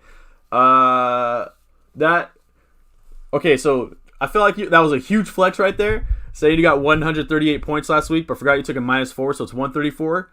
And I get it, because that would have put you first, because first place this game week got 138. So, that does suck. But at the end of the day, you got 134 points, man. That is absolutely beautiful. But I understand why it's a little upsetting. I'm not going to lie, I get it. Oh, man. Welcome back, though. It's good to have you back. What transfers are you making this week? I'm super interested to see how you follow up a 138-point performance. Man, that's so sick. I think the highest I ever got was like 104, something like that. I think it was a double game week with Mahrez and De Bruyne. No, it's not. Wait, Dylan, is it really you? Shut up. For real, Dylan, is it you? Tell me, I'm chilling you. I would always be down to collab with you. Dylan, tell me, I need to know if it's for real you, Dylan, or not. Let's see. What's a question? Who scored, on the first game of the year, my senior year in high school, who scored that goal? Or who scored, there was a free kick, what happened? That's what I should say. So I can know if it's really you or not, or someone's trolling me right now. Let me know. If it's Dylan, man, we got a lot to talk. I'm going to call you after this. Martinez, let's see. Matthew says Martinez, Justin, Mitchell, Seiss, Son, Zaha. I like it so far. Everything looks good so far. Seiss, Son, Zaha, Salah, Sterling, James, Jimenez, DCL. I like that squad a lot. I love the pick of Zaha over Grealish. Zaha has an incredible run of fixtures. He looks good. So far it looks good.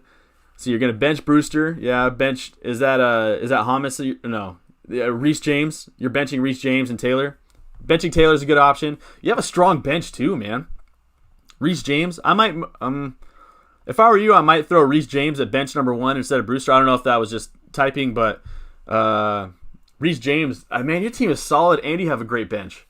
Mitchell might not, with a return of Van Aanholt, Mitchell might not play, but also he might play like 60 minutes and then Patrick Van Aanholt comes in like the 60th minute and gets some playing time to get his feet underneath him.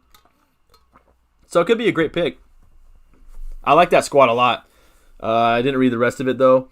Rodriguez, Son, Brewster for Fernandez, Anguissa, and Wilson, 8-point hit. Ooh. I don't know if I would get rid of Rodriguez and Son at this, or Hamas and Son for a hit. Like, I know Hamas isn't playing this week most likely, so it's hard to hold him. But you have good players on your bench who could come in. I really like getting Bruno Fernandez into your squad. I'm not against that at all. But I think taking out Son for Anguissa and Wilson, I think that's a bit tough. I get it though. I mean, at the end of the day, you got to do what you feel like. You know what I mean? If that's what you feel is best for your squad, you got to do it. You know your squad better than I know your squad. You got to go with your gut. You know what I mean? But from my 2 cents, I think you have a strong enough bench to get away with Hamas not playing this week, and I'd probably hold out on that hit. But at the end of the day, I do. I like Bruno Fernandez a lot, man. Especially as FPL. I am benching Hamas this week. I think yeah, exactly. Your second comment nailed it. I'm starting Hamas at the time being. If he doesn't play, then I'll just have someone come off the bench. But if he pulls a Son and he does play, I mean, he's a must-play kind of player. And so I'll have him. My bench is strong enough now that I've wildcard that I can get away with it. Like right now I'll have Stroik coming off the bench, who's a defender for Leeds, but he's going to be playing out of position for like 6 weeks or so as a midfield. I'll have Kilman if he does start. He's a great option. I'll have Basuma at third on my bench in case he plays, or maybe even higher. So I have three guys on my bench who can come in for Hamas. I think Hamas is he's a guy that I want for the whole season and not something I'm willing to drop right now, lose cash. He comes back next week and I have to be forced to use a transfer to bring him back. So I'm just playing the patient game with him. I mean, if reports come out that he's out for like 4 or 5 weeks, then I'm definitely going to bench him. But for the time being, I don't see. Personally, I'm gonna keep him.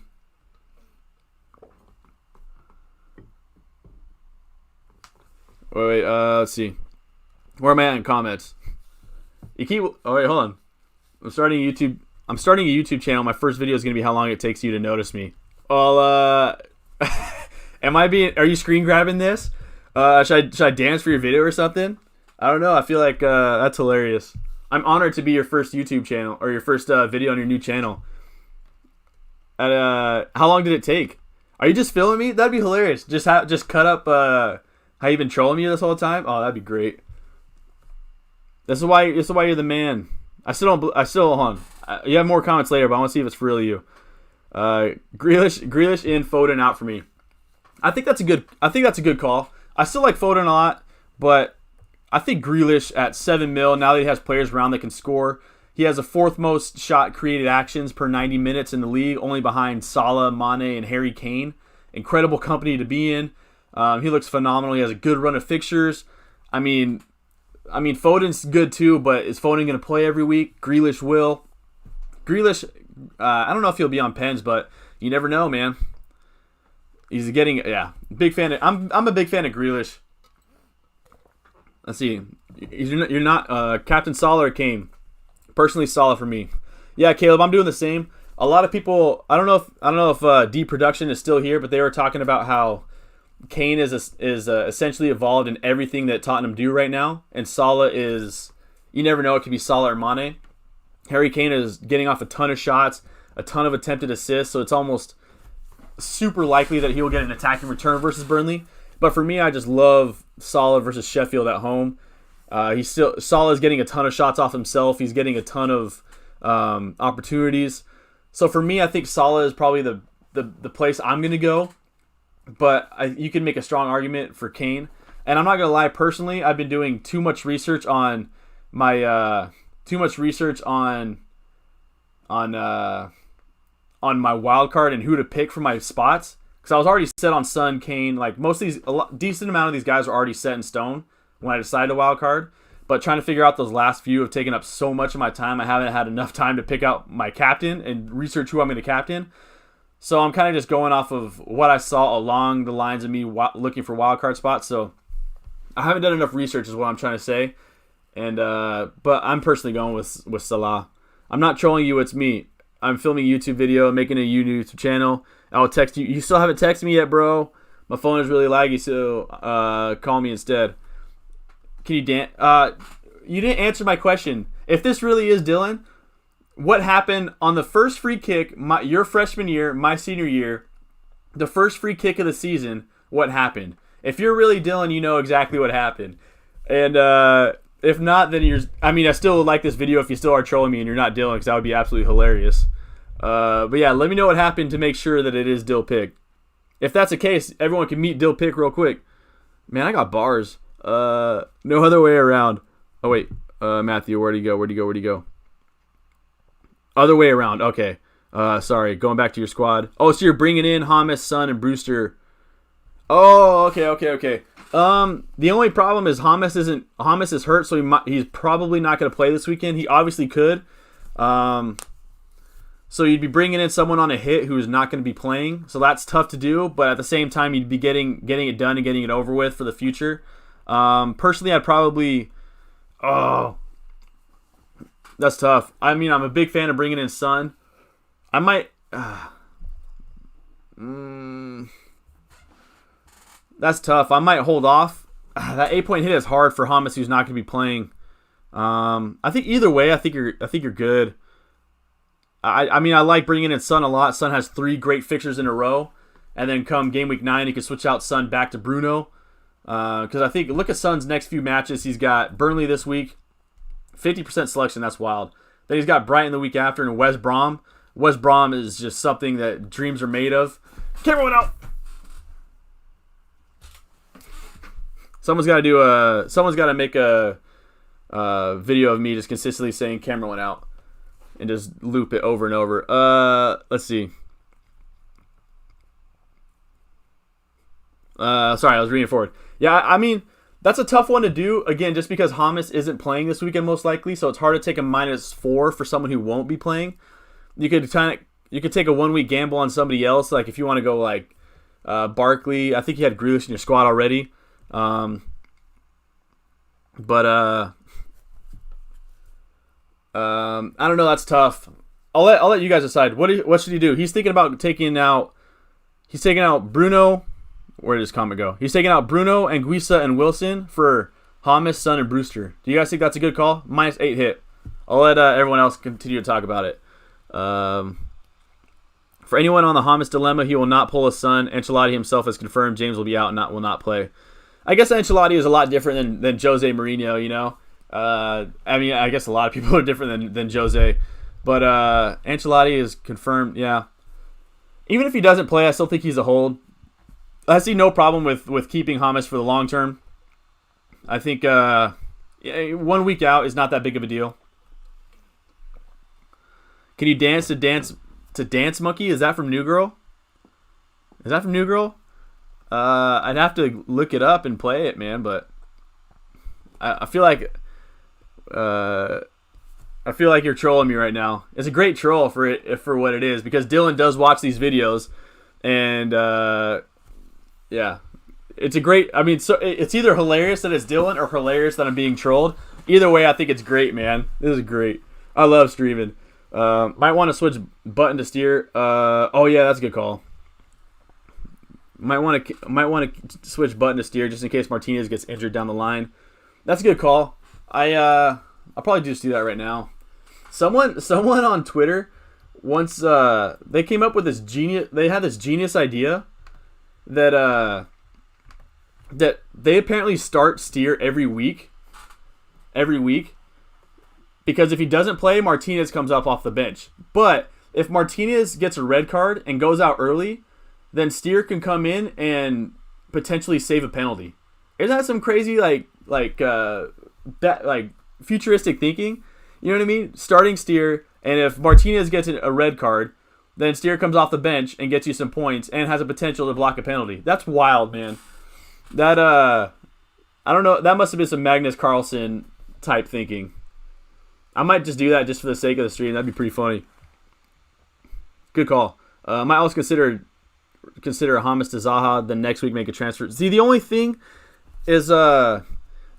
I'm with that is I have a lot of money tied up in Hamas. I've had him since game week 2, so I had him at 7.5, and I would be bringing him back in anyway because I like Hamas more than I like Zaha. So that would be a big thing, and again, I don't want to plan transfers in the future. I made that mistake at the beginning of the season, where I was like, okay, I'm gonna have a Aubameyang for 2 weeks and bring in KDB, and then that forced me to make that move. And then when another player was struggling or another player got hurt, then I was forced to take a -4 to take out that other person, and I couldn't fix.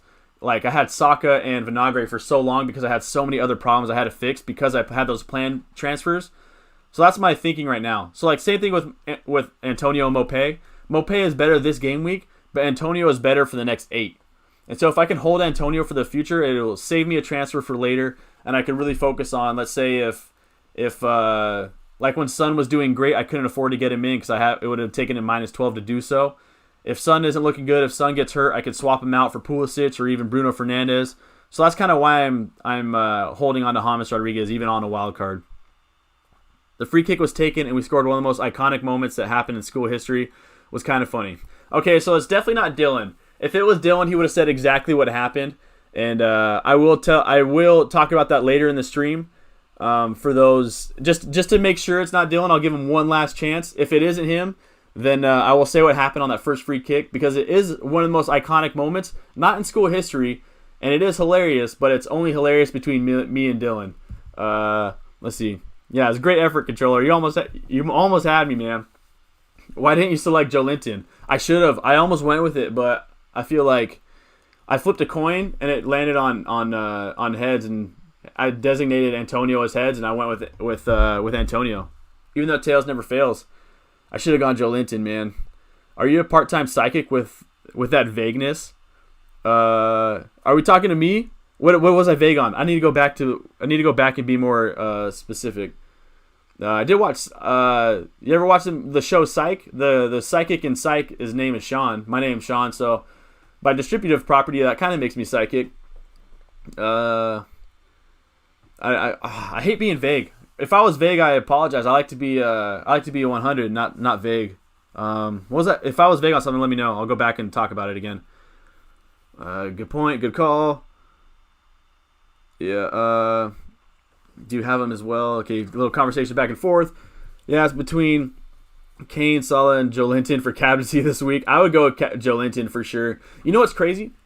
Is what's up? Somebody knocked? Nope, nobody knocked. I thought somebody knocked on the door. I was hoping they would bring me Chick-fil-A or something. Let's see. You know what's crazy is one of these weeks Joelinton's gonna like bag a hat trick, and we're just gonna be like, I'm gonna be Alexander. I'm gonna be looking for you the week that Joelinton scores. I'm gonna shout you out, man. I already said shout you out now, but I'm definitely it's between Kane. Yeah, Joelinton took it over for Kane for me this week. Yeah, smart. Some might think it's a punt, but I believe it's reasonable. Already did. Just sharing. Did it at the beginning of the week already. Will teach me to be patient. Oh yeah. See, the hard part.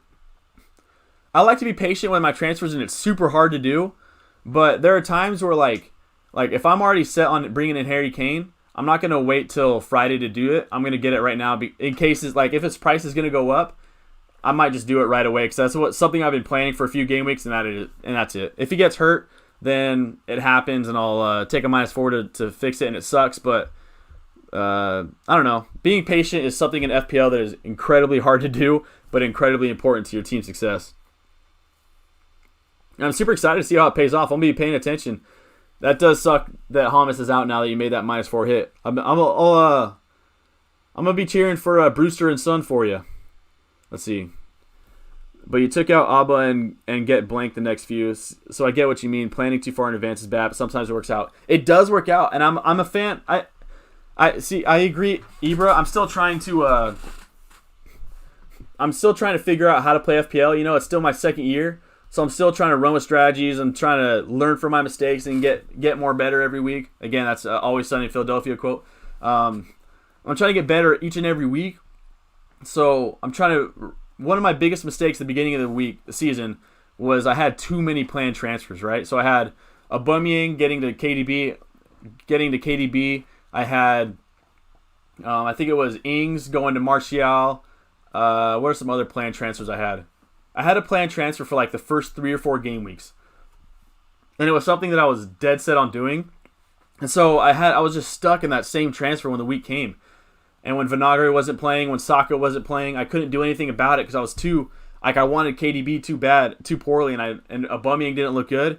And so I was forced to get rid of Aubameyang, and I was like, well, I can't take another minus to get out Saka, because he's going to be on the bench. So I can't take a -4 for someone who's not going to be playing. So that was hard, man. But taking out Aubameyang was definitely the right call, no question about it, because he sucked. The truth is, you're not Dylan. The truth, I'm not Dylan, but I did go to school with you. Try to guess who I am.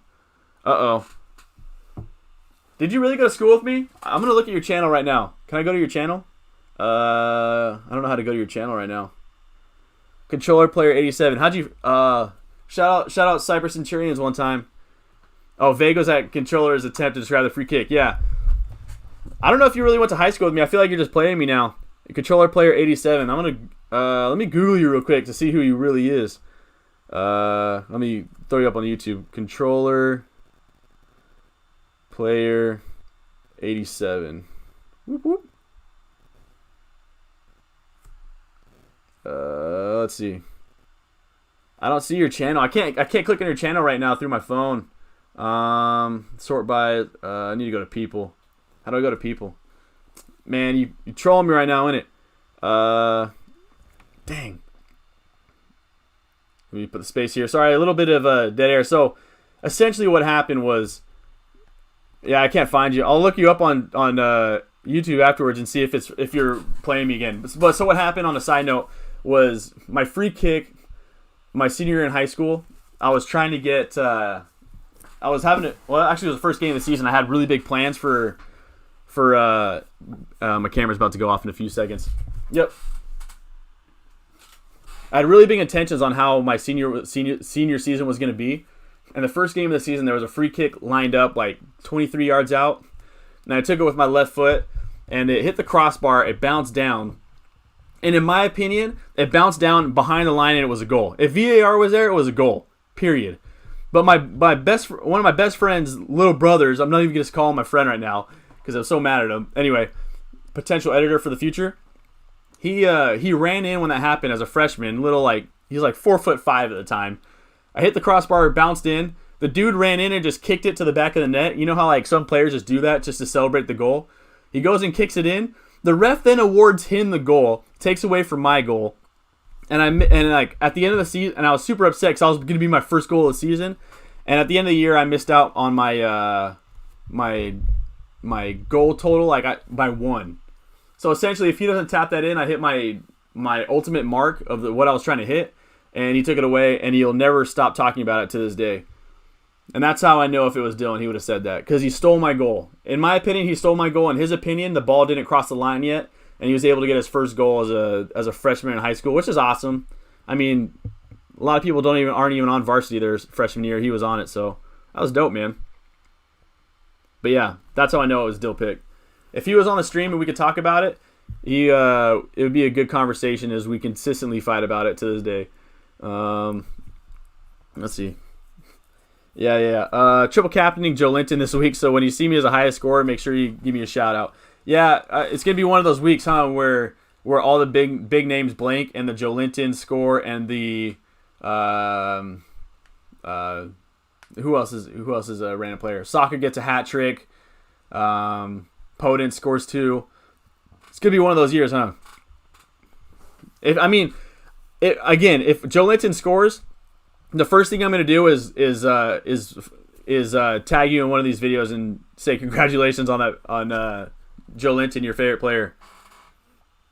I'm on my 5th year. I'm still playing like crap. My best score ever was first year at 950K. The beautiful thing about that is that's all the past, and you have a chance to do even better this year. You know what I mean? This could be the year that you crack top 500K, and that would be awesome. You know what I mean? So hopefully I could help. I mean, I'm not the best FPL player again myself, but FPL Ibracadabra is here. He's fantastic. Sometimes Americans Talk FPL are here, and they chime in. They're great at FPL. So there are other people on this channel that comment that can help you out and hopefully get you above that or get you to drop below that 950K rank that you had your first year. And maybe this is the year, man. I hope you have a great year this year. That'd be awesome. I love seeing seeing people that are on this channel do well.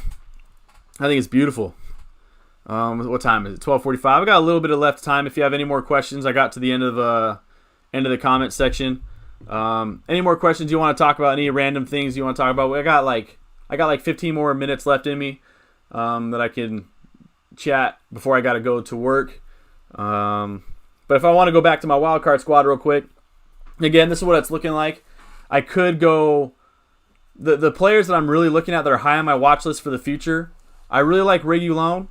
I liked how he played for the Spurs last week, but I don't want to triple up on Spurs, even though their fixtures are great. The problem with that is come like two game weeks time, or after game week 8, I would like to get rid of them, or at least I wouldn't want triple up, so that would force me to have a couple transfers come in the future. I'm also thinking about getting Seiss instead of Chilwell. I think Seiss has a better opportunities to get clean sheets, even though this is the year of the no clean sheets. I could also go. I'm also looking at Alex Telles. Alex Telles is somebody that's going to be, especially if he's playing as a left wing back.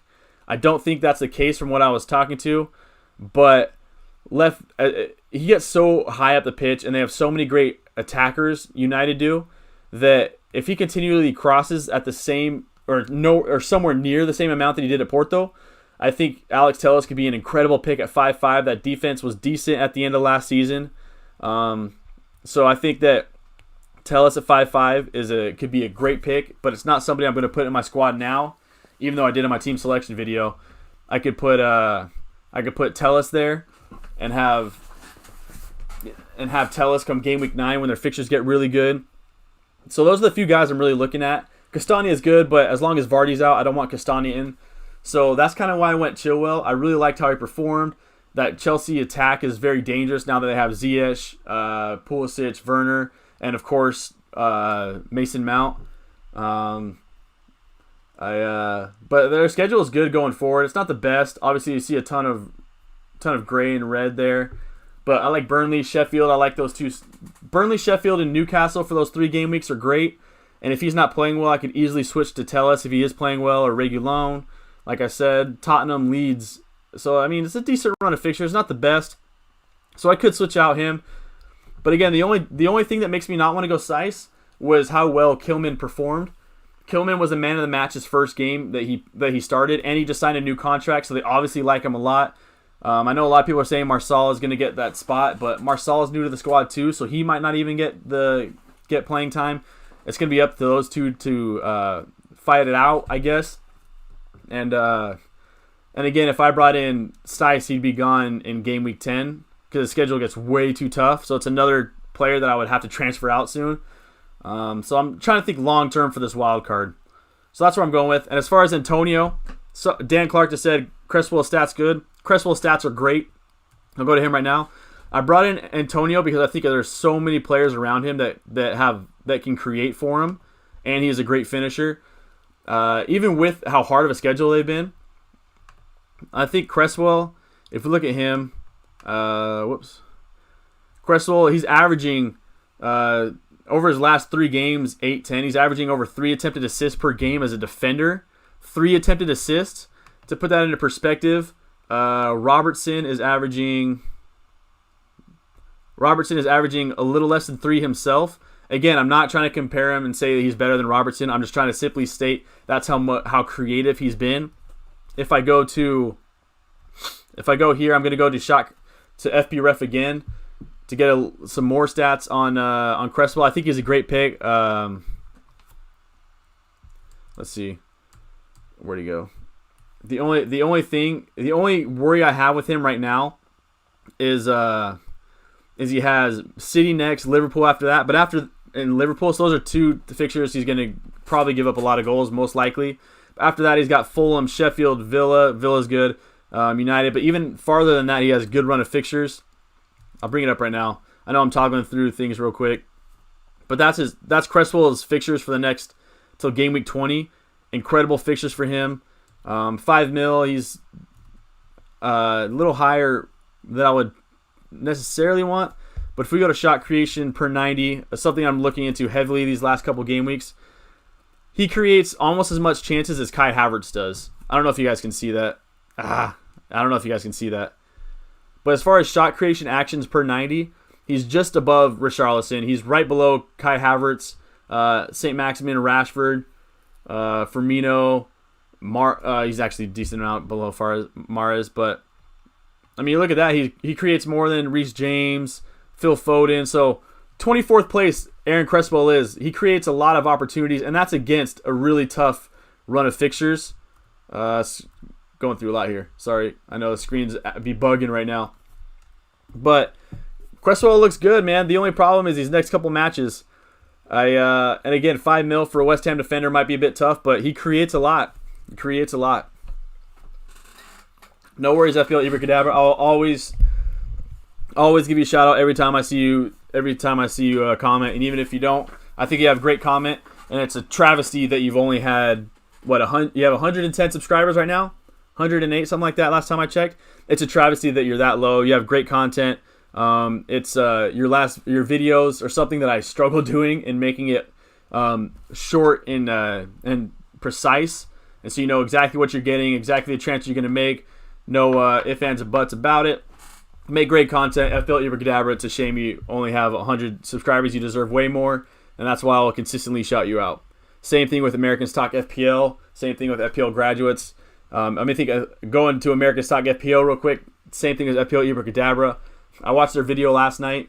They do like a 33-minute or about a 30-minute podcast every week where they talk about players they like to bring in, what stood out from them in the week, and they have like 3 top 40K finishes. They know exactly what they're talking about. Same thing with FPL Ibracadabra, man. If you're looking for another channel that can help you out and bring advice to your squad, look no American Stock FPL. Camera out. They're phenomenal, man. If you want someone who will just make you laugh and will have a 4 million rank, I guess I'll be here. But again, there's a lot of great YouTube content creators out there. A ton of YouTube content creators out there, and it's hard for newer YouTube and FPL Penguin. I saw him on here too. Shout out FPL Penguin. It's hard for new YouTube content creators to really get noticed, especially if they do get noticed. They're still learning how to talk in front of a camera, what exactly your lane is, what you want to do. And so there's so much hard things about starting a YouTube content, and it takes up a lot of time. And over everything, it's just so hard to get views. You know what I mean? And I get how hard it is. I understand. And so that's why I will continuously shout you out without... There's no need to thank me. It's just what I feel like I need to do. Reguilon's playing well. Is he really? I'll look up his... I'll watch the highlights tonight. I really like Reguilon's play, man. He looks great. Tottenham have a lot of good assets. I think Reguilon is probably my third asset I would choose as far as like a smart tactic. I'd probably put him over Bale and under Son. I think he looks great, man. And they have 3 fixtures. These next 3 fixtures are a great opportunity for Reguilon to get clean sheets and an attacking return. Like they have Burnley this week. If Reguilon comes away with a clean sheet and an assist, comes away with like 12 points, 10 points, I would not be surprised in the slightest, which is why I'm considering bringing him into my squad. All right, that's Doc's up 10% today. Sweet. Let's see. Problem is Marcel is left wing back. Seiss looked weak covering that position. Yeah, but going forward, Seiss looked good, but I agree. But seems more locked on than Kilman. Marcel comes in and Seiss moves back in where Kilman was covering. I think that is the case too. Marcel goes left wing back. Seiss goes back to center back. I think that is the case, but I also think that Kilman has given himself quite the opportunity to earn that spot. I don't know if the opportunity comes this week or next week because again, Marcel was brought in to play that left wing back spot, and so it is Kilman coming in and earning a center back spot is going to be tough. But I mean, he's given his manager a lot to think about. You become man of the match after your my camera's running low, so I gotta end here pretty soon. You become man of the match in your first. Is it his first game starting? His second game starting? Let me look. His second game starting, he comes away and becomes man of the match, and that's 2 games in a row that he's played that they've gotten clean sheets. So he's given his manager a lot to think about. And I mean, again, as a manager, there's worse headaches to have than having a debate on who's going to start. That is a great problem to have, but it's a problem that needs to be sorted. And Kilman's given himself a great opportunity to start. But again, it is if you're holding him as your third defender in a 3-man back line, as FPL talk, it's very risky. If you have him as your fourth one like I do, fifth one like I do, it's something that could pay off. Because if he's $4 million and playing on that Wolverhampton defense, that is a bargain. Isn't even the right word. It's highway robbery. How can I share with you my team? I would love you to ticket. You could send it to me on Twitter, or you could just type it in here on YouTube, and I'll do my best to talk about it. Other people on here will talk about it. We got a Wolverhampton fan here too that we could talk about Kilman, so he'll know more than I do. Moldy 7890, he'll know more than I do. So I'm interested to read his comments when I'll get there in a sec. But yeah, if you want to, Aman, if you want to share it, either type it in the description or you can send it to me on Twitter or something. That would be the best way to do it. Or you could send me your play if you want. But I also don't want people to be seeing. If you're comfortable with people seeing like your ranking right now and all that stuff. But I know that could be a touchy subject, so I would say just type it into the comment section. Wolves also have Nuri signed in as well. Oh, that's right. They did sign another left back, huh? This player will get playing time to see if he is worth the signing permanently. That's right. It's a loan, right? They bring him in on loan? Okay. That's right. I forgot they brought him in. Interesting. Then Moldy also says, I'm going to go to 3 of Moldy's comments in a row here. Last season, Max Kilman played very well away at Liverpool, then was dropped.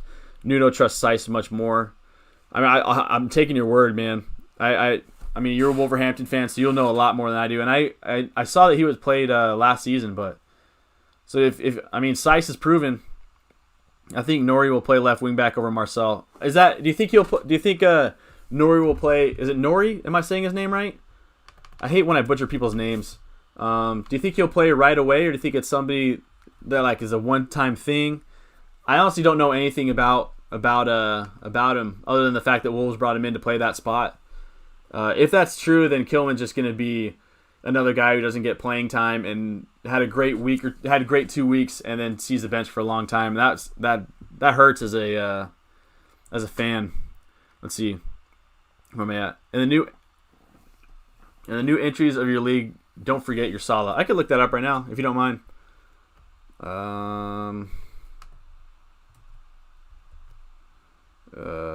Donatello's mini league in the description below. Let's see. Your name is don't forget. Let's see if I can find you.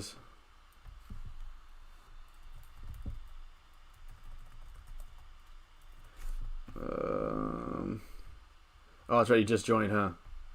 New entries. Where are we at? Don't forget your Salah. That's right. I'm on. Oh, why did I leave? Game week 5. 65 points last week. That's a good week. All right, so this is a Mon squad. What do you guys think about it? So just quick reaction. Martinez, again, a quick reaction. I like Martinez a lot. Castagna, I think Castagna is a good pick. I know, again, without Vardy, it's hard for him to get an attacking return, even though he does get super high up the pitch. I really like him. Dallas is a great pick at 4.5. Leeds fixtures should be getting decent here pretty soon. Villa, Leicester, Crystal Palace, so it's still pretty tough for a while. But Dallas looks good. Can play at that midfield spot at times. Semedo, as a Barcelona fan, I hope Semedo the best.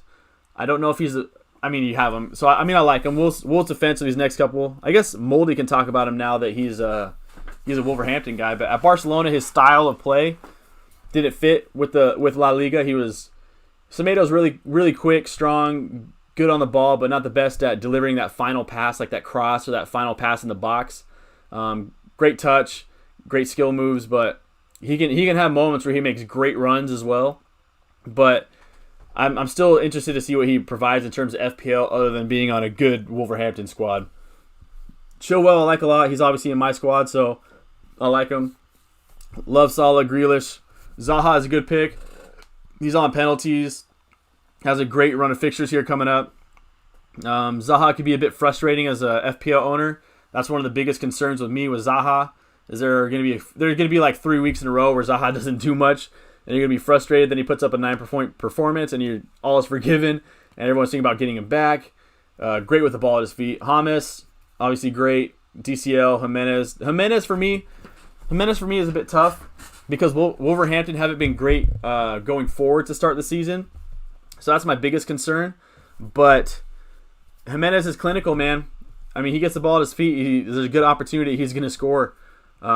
He's proven it for 2 seasons now, going into 3 in a row. Again, he's clinical in front of goal. For me, the biggest concern is that Wolverhampton attack. But 3 of their next 4 fixtures are really favorable. So he got Newcastle this week. I could see him scoring a goal for sure, if not 2. Then if he scores, he'll probably get bonus points. He's got Crystal Palace, Leicester, and Southampton. So for these next few matches, I mean, looking at your squad, you're probably going to bring in KDB for Dallas this week, and you could for James, and have Brewster. I like the squad a lot, man. I don't see anything wrong with this squad. I mean, if you want to make a move, if I were you, I'd probably hold my transfer. I think your squad is incredible. I know you don't have a Liverpool defender, and that is, for me that is something to worry about.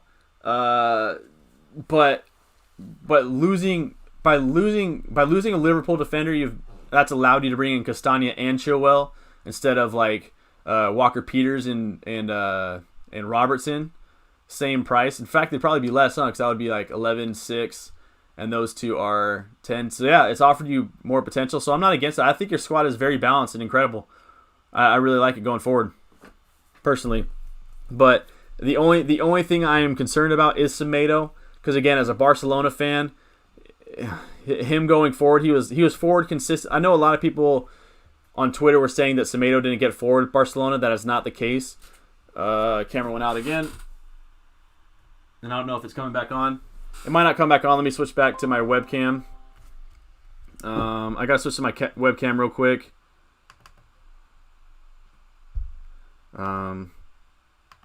I'll end here. I got my webcam. I'll have to end on. I just realized my hair be wilding right now. I thought my hat was gonna fix it. Semedo got forward a lot with Barcelona. He just couldn't put that final touch together. So it's Semedo's tricky for me, but it wouldn't be worth a transfer to swap him out for like Seiss. Still 5.5. I think he's still a good pick. But I still think Semedo's a good pick. I mean, I wouldn't make a sideways move to bring in another Wolverhampton defense. I'd rather just roll it. I think you have a great squad, man, moving forward. The biggest things that you're missing for me is I'd be nervous watching Spurs games, and I'd be nervous watching Liverpool matches with Robertson and Trent. But KDB coming off the bench, man, he's back this week. I think you have a good squad. I think I really like it. Let's see. Last season, Max Kilman played very well. Oh, yeah, I did watch that. Did read that. Kane or Salah for captain? I've talked about this a bit on the stream, and I hate to lie, but I've done too much research on bringing in a wildcard player instead of captaincy picks. But for me, I'm going with Salah. I think that now that I saw that Kane is rested for this next match, I think that Kane is probably the better pick. But Salah at home to a Sheffield United team who's been struggling, don't look as good defensively. I'm personally picking Salah, but if you went with Harry Kane and you had him as a captain, I think that they both have just as good of an opportunity to get a double-digit haul. And I think you have worse problems in this world, worse problems in FPL than deciding between Harry Kane and Mo Salah. But for me right now, I'm picking Mo Salah. Although I could easily switch to Kane this week or by the end of the night. Seiss was only playing left back. I think did I read this one? Seiss was only playing left wing back that weekend as Marçal was injured and Vinagre was going out on a loan. Nori only arrived back on Friday to be with the squad, so he hasn't trained with the team. Oh, okay. So Marcel will probably start left wing back this week, and then when Nori gets more acquainted with the squad, he'll then move to left wing back. Is that what I'm getting at? Also, what do you think's happening with Traore? Why is he coming off the bench? I would like to get a Wolverhampton's supporters 2 cents on that. Because Traore right now, he's almost using him like a super sub, like in FIFA when I would bring in somebody with 96 pace, and they would just come in and run, holding that sprint button. But right now, I'm almost they lack creativity going forward from what I have seen. I hope that's an honest judgment call. But I think at this point, I feel like I would need to bring in Traore and let him run. You know what I mean? Let's see. I think he might give Kilman another game this weekend, but Seiss doesn't offer much going forward. Yeah, that's true. We aren't looking so fluid this season. That's true, man. I love Wolverhampton. I've been a fan of your guys' for a couple years now. I'm just a big fan of Nuno and the style of play and how you came up from Championship League, and entered the Prem with no fear and you're just going at it. I really love Wolverhampton, but it's hard for me to see him with not much attacking creativity. It would be nice to see. I feel like, in my opinion, Kilman's deserve more looks. Again, he's fighting for his job and man of the match. Looked good. He looked a phenomenal performance. He looks great defensively. He looks really good going forward. And then he'll be back to his shakier ways. But again, I think he's more fitted for the Premier League than he is for La Liga. So I'm super interested to see if he can continue this, or if he can really adapt to the Prem. And again, he's in a spot in Wolverhampton where he has a great coach, great teammates, and I really hope that he can succeed at that right wing back spot. Really hope he succeeds, man. You're right. He should have scored in that Fulham game. He had that sitter at like 6 yards. He put right in the keeper, right? I think that's what it was. It was a volley, so it wasn't really a sitter, but he should have put that away. He does have big boots to fill. I think I had this conversation earlier. I think he's a better player than Doherty, but I think in that system, I think Doherty was great in that system, man. So good. Obviously, as FPL sense, he was phenomenal as well. But I love Semedo, man. I hope that he really turns into a great player here for Wolverhampton. I think that'd be so beautiful. 2-0 for Spurs at halftime. Who scored? Who scored those 2 goals? How's Bale looking, and how is Reguilon looking? So he says Bale is playing well so far. That's good. I want to know how those two are. Any further update on Bale and Reguilon, I would greatly appreciate. Salah captain. I can't argue Salah captain. I think this week Salah and Kane are probably by far the 2 picks for captaincy as far as like most owned, most captain player. Bale's playing well so far. Have I had that Malva pudding yet? I did not. I was thinking about making it, but I haven't made it. I did have. I don't know if I've had it. I haven't had it yet. I was trying to think of what I had the other day that was a substitute. I think I was debating making it, and then we just said, hey, let's just go get ice cream instead, and we just got like basic ice cream. But I should say basic ice cream because ice cream rules, but I need some Malva pudding in my life bad, man. Maybe for we got Thanksgiving coming up here in a month. Maybe I'll have Malva pudding for Thanksgiving. That'd be sick. That's way better than pumpkin pie. Also, I hope that I feel like talking about pumpkin pie is gonna get me in a lot of trouble because that's like the thing. Come Thanksgiving, everyone in America, like, Thanksgiving is a huge holiday where we ignore all the terrible history and focus on like the one good day. But we have a huge feast, and the desserts there. There are some desserts in the normal Thanksgiving realm that Americans eat that I don't think are very good. I'll leave it at that. I'm going to try to switch it with some Malva pudding. Let's see. Traore has made a bigger impact off the bench. Okay, that does make sense.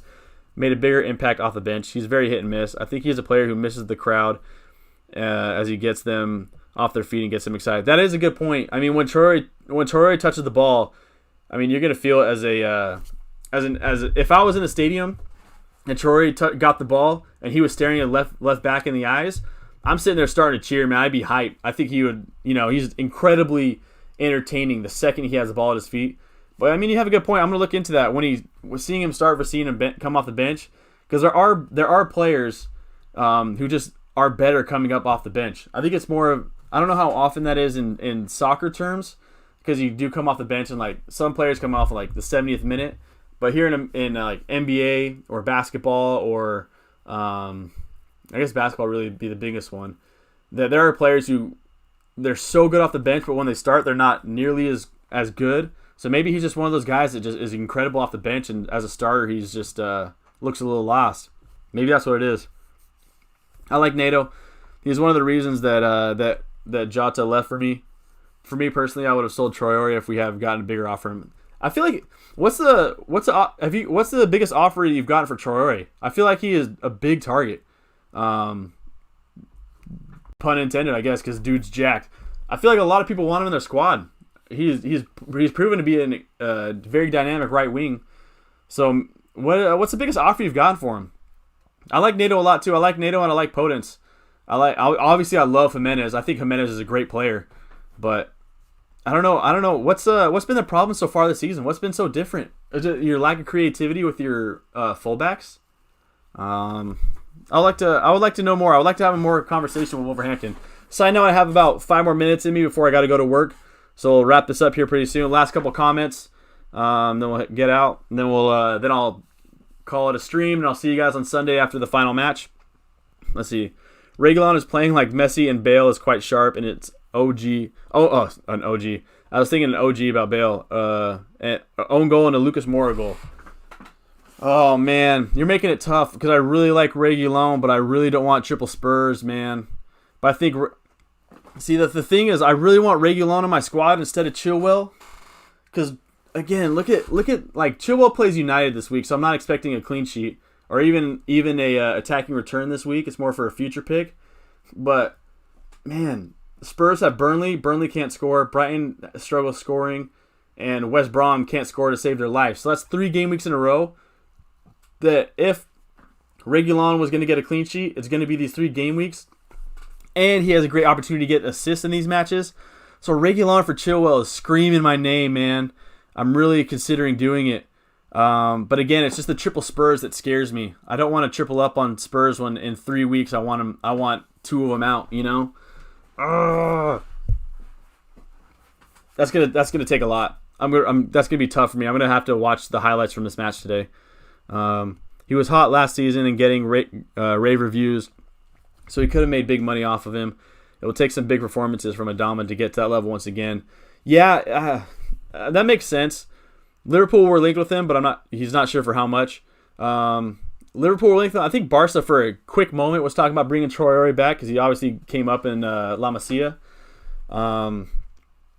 Yeah, when he was on fire for those few game weeks where he was getting a ton of assists to Jimenez, dude, everybody wanted him, man. People were talking, like, I even saw some, I didn't agree with it at the time, but I saw some writers that were saying that that Traore was the best right wing in the Prem at the time. I mean, he was playing phenomenally, so it was an argument to be made, but also playing Traore off the bench almost takes away from his value because it almost seems like you guys don't trust him to play full time. So maybe that hurts his value as well. But I think even now, I still think there's a good market. Should I go to Transfer Market right now and see what his value is? I'm gonna do that. Hopefully, there's no bad. Okay, good. No bad history on there. Transfer Market. Oh! Except I'll screw it. Let's see what his value is right now, according to Transfer Market. He's still only 24 years old, man. He's still young. Current market value is 44 mil, according to Transfer Market. I don't know if anyone's been linked. Rumors. Let's see. Yeah, Man City and Juventus apparently there, but it's very, very small. I could see him going to Juventus. I mean, they need a right. Juventus are just stacked, man, but somehow not. It's weird. Liverpool. So he's had conversations with all these squads. So these are some big name squads, man. Most recently, Liverpool, Juventus, and City being the most recent ones. But I don't know how I don't know if those are still in context. It's looking like if he's going to be traded or transferred, it'll be to like a I don't know. I don't know. I would just like to see him perform well, which I know he's more than capable of doing. El Clasico stream. I'm honestly debating doing an El Clasico stream. Seriously, if you see it might only be like 30-minute thing. It might just be real quick. It might just be for like one half. It might just be to see if people show up. Because it's not FPL related, and I know a lot of people subscribe to this channel for it to be FPL related. So kind of going into a El Clasico stream might take away from my channel a little bit. But I am tempted to do it just as I watch it. But again, we'll have to see what happens this weekend. But I am don't be surprised if on Saturday you see me live streaming it. If my buddy who was pretending to be here is actually here, and we want to watch it together. 7 in the morning. Ooh, 7 in the morning. That's surf time. I might be surfing at that time instead and just watch it later. It all depends. My roommate might want to just have a few drinks at 7 in the morning and have some fun, but I don't know. We'll see. Yeah, Johnny. I forgot Johnny's been hurt this whole time. Duh, of course. Oh, I forgot about that. Why did I blank? Yeah, missing Johnny and Doherty, that is huge. They're pivotal. Well, I mean, when you play that 5-back line where you have 2 wingbacks, your wingbacks are essential to how you do, right? Missing Doherty. The worst thing about Doherty is he went to Spurs to sit on the bench. You know what I mean? He still hasn't clicked on how he's going to fit into that squad right now. But where am I at? Those two do miss. Doherty last season was getting so advanced in such great attacking positions. At the end of the season, he was providing a good amount of assists for Jimenez. So man, was it Doherty with that first time goal with that volley, or was that Jimenez off the assist? Or no, that was Neto, huh? I think it was Neto. Who was it that Doherty swung the ball into last weekend? Last season post-COVID, and it was just an absolutely brilliant volley. There were people that run forward. Moutinho is getting older, yeah. Plus, we had no preseason, only 3 weeks break, and no friendly matches. That's right. You guys were in Europas, tired legs, getting. I hope. But the crazy thing is, started slowly last season and grew into the season. That's true. A lot of people were talking about how Wolverhampton wasn't there again, dropping Jimenez, and Jimenez just went at the end of the season just to ball out. That is true. That's exactly what happened last season. It's crazy to think about it, because Wolverhampton haven't looked that impressive to me so far to start the season. I made a video again with my buddy. We made the Game Week 1 podcast that we didn't upload. I projected Wolverhampton to crack the top 5. That was my guess. I thought they looked so solid last season. They did tail away at the end of the year, and that was I was maybe experience in the Premier League was going to help them get over that hump. But I expected them to be in the top 6 again, and they've looked like they've been struggling to start the season, but they're still tied for 4th essentially in points. I mean, they're still off. They're still 3-2, so they're off to a good start. Have 9 points after 5 games. Sitting in 6th place, they have more points than Tottenham, and everyone's all up in Tottenham's business. So that's not my squad. That's not my squad. That's not a squad. That's not my squad. That's not my squad. There's my squad. So even though you've been struggling to start the season, you're still in essentially 4th place. So it's a good start. I'm hoping I could stream this weekend. That'd be fun for me. It's just usually I go surfing on Saturday mornings. That's one of my things I really look forward to, because I can't really do it so much during the week. And yeah, thanks for dropping by, Alexander. Good stream. I'll probably be ending here soon. Neto at West Ham. It was Neto at West Ham. That was so disgusting. Phenomenal. But yeah, I think that's going to wrap up my stream. If you have any last questions, throw them out, and I'll just answer them real quick as I wrap up. Yeah, I think it's not all doom either. Wolverhampton, I think it's super encouraging. If I was on that squad, I would sit there and say, hey, look, we haven't looked as good as I know that we can be. We have a lot higher ceiling than this, and we're still in 4th place. Imagine if we start clicking how good we're going to do. So for me, if I was a Wolverhampton supporter, which I kind of am, and just on the squad itself, I would be incredibly pumped for the position that I put myself through 5 game weeks, thinking we have a chance to make Champions League this year. Let's make a run. And again, as long as Nuno is my coach, I am incredibly optimistic. I think he is phenomenal, man. And you guys signed him up for a few more years. Huge, man. So yeah, I guess that'll wrap it up. Oh, you gotta rest me back up. Man, I gotta go work. I love doing the streams, man. I love doing the streams. Again, I gotta wrap this up. I hope everyone has a great weekend. Good luck on your last minute transfers, figuring out captaincy. I hope this stream was fun for you guys. I appreciate everyone who showed up to the stream, everyone who watches my videos. I can't thank you guys enough. Hitting 500 subscribers has been, I couldn't have dreamed of that when I first started this channel at the end of last season. I kind of just did it as like I was kind of bored and I loved FPL and I love YouTube, so I kind of went with it. But I can't thank you guys enough for supporting me, man. It's so fun chatting with you guys. I appreciate the sub, Moldy. I honestly, it means a lot, man. I can't thank you enough. I'll try to get better and better every week with my content.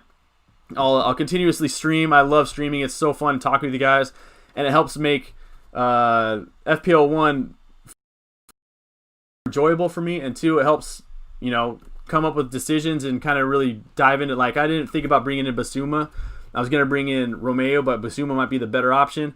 Anyway, thank you all for showing up, man. This is awesome. Again, I will be doing this on Sunday after the final match. The final match concludes at around 2 o'clock. Well, is that 10 o'clock London time? Anyway, after the Arsenal-Leicester match, I will be live streaming, getting in some reaction and talk about how the game week was. Anyway, I hope you all have a great game week 6. Hope it's filled with green arrows, man. I love you all, man. Keep up. Have a great week. Have a great weekend. Even outside of FPL, I hope you have a great weekend. Take some time out of your weekend to make someone smile. And Don out, man. May the green arrows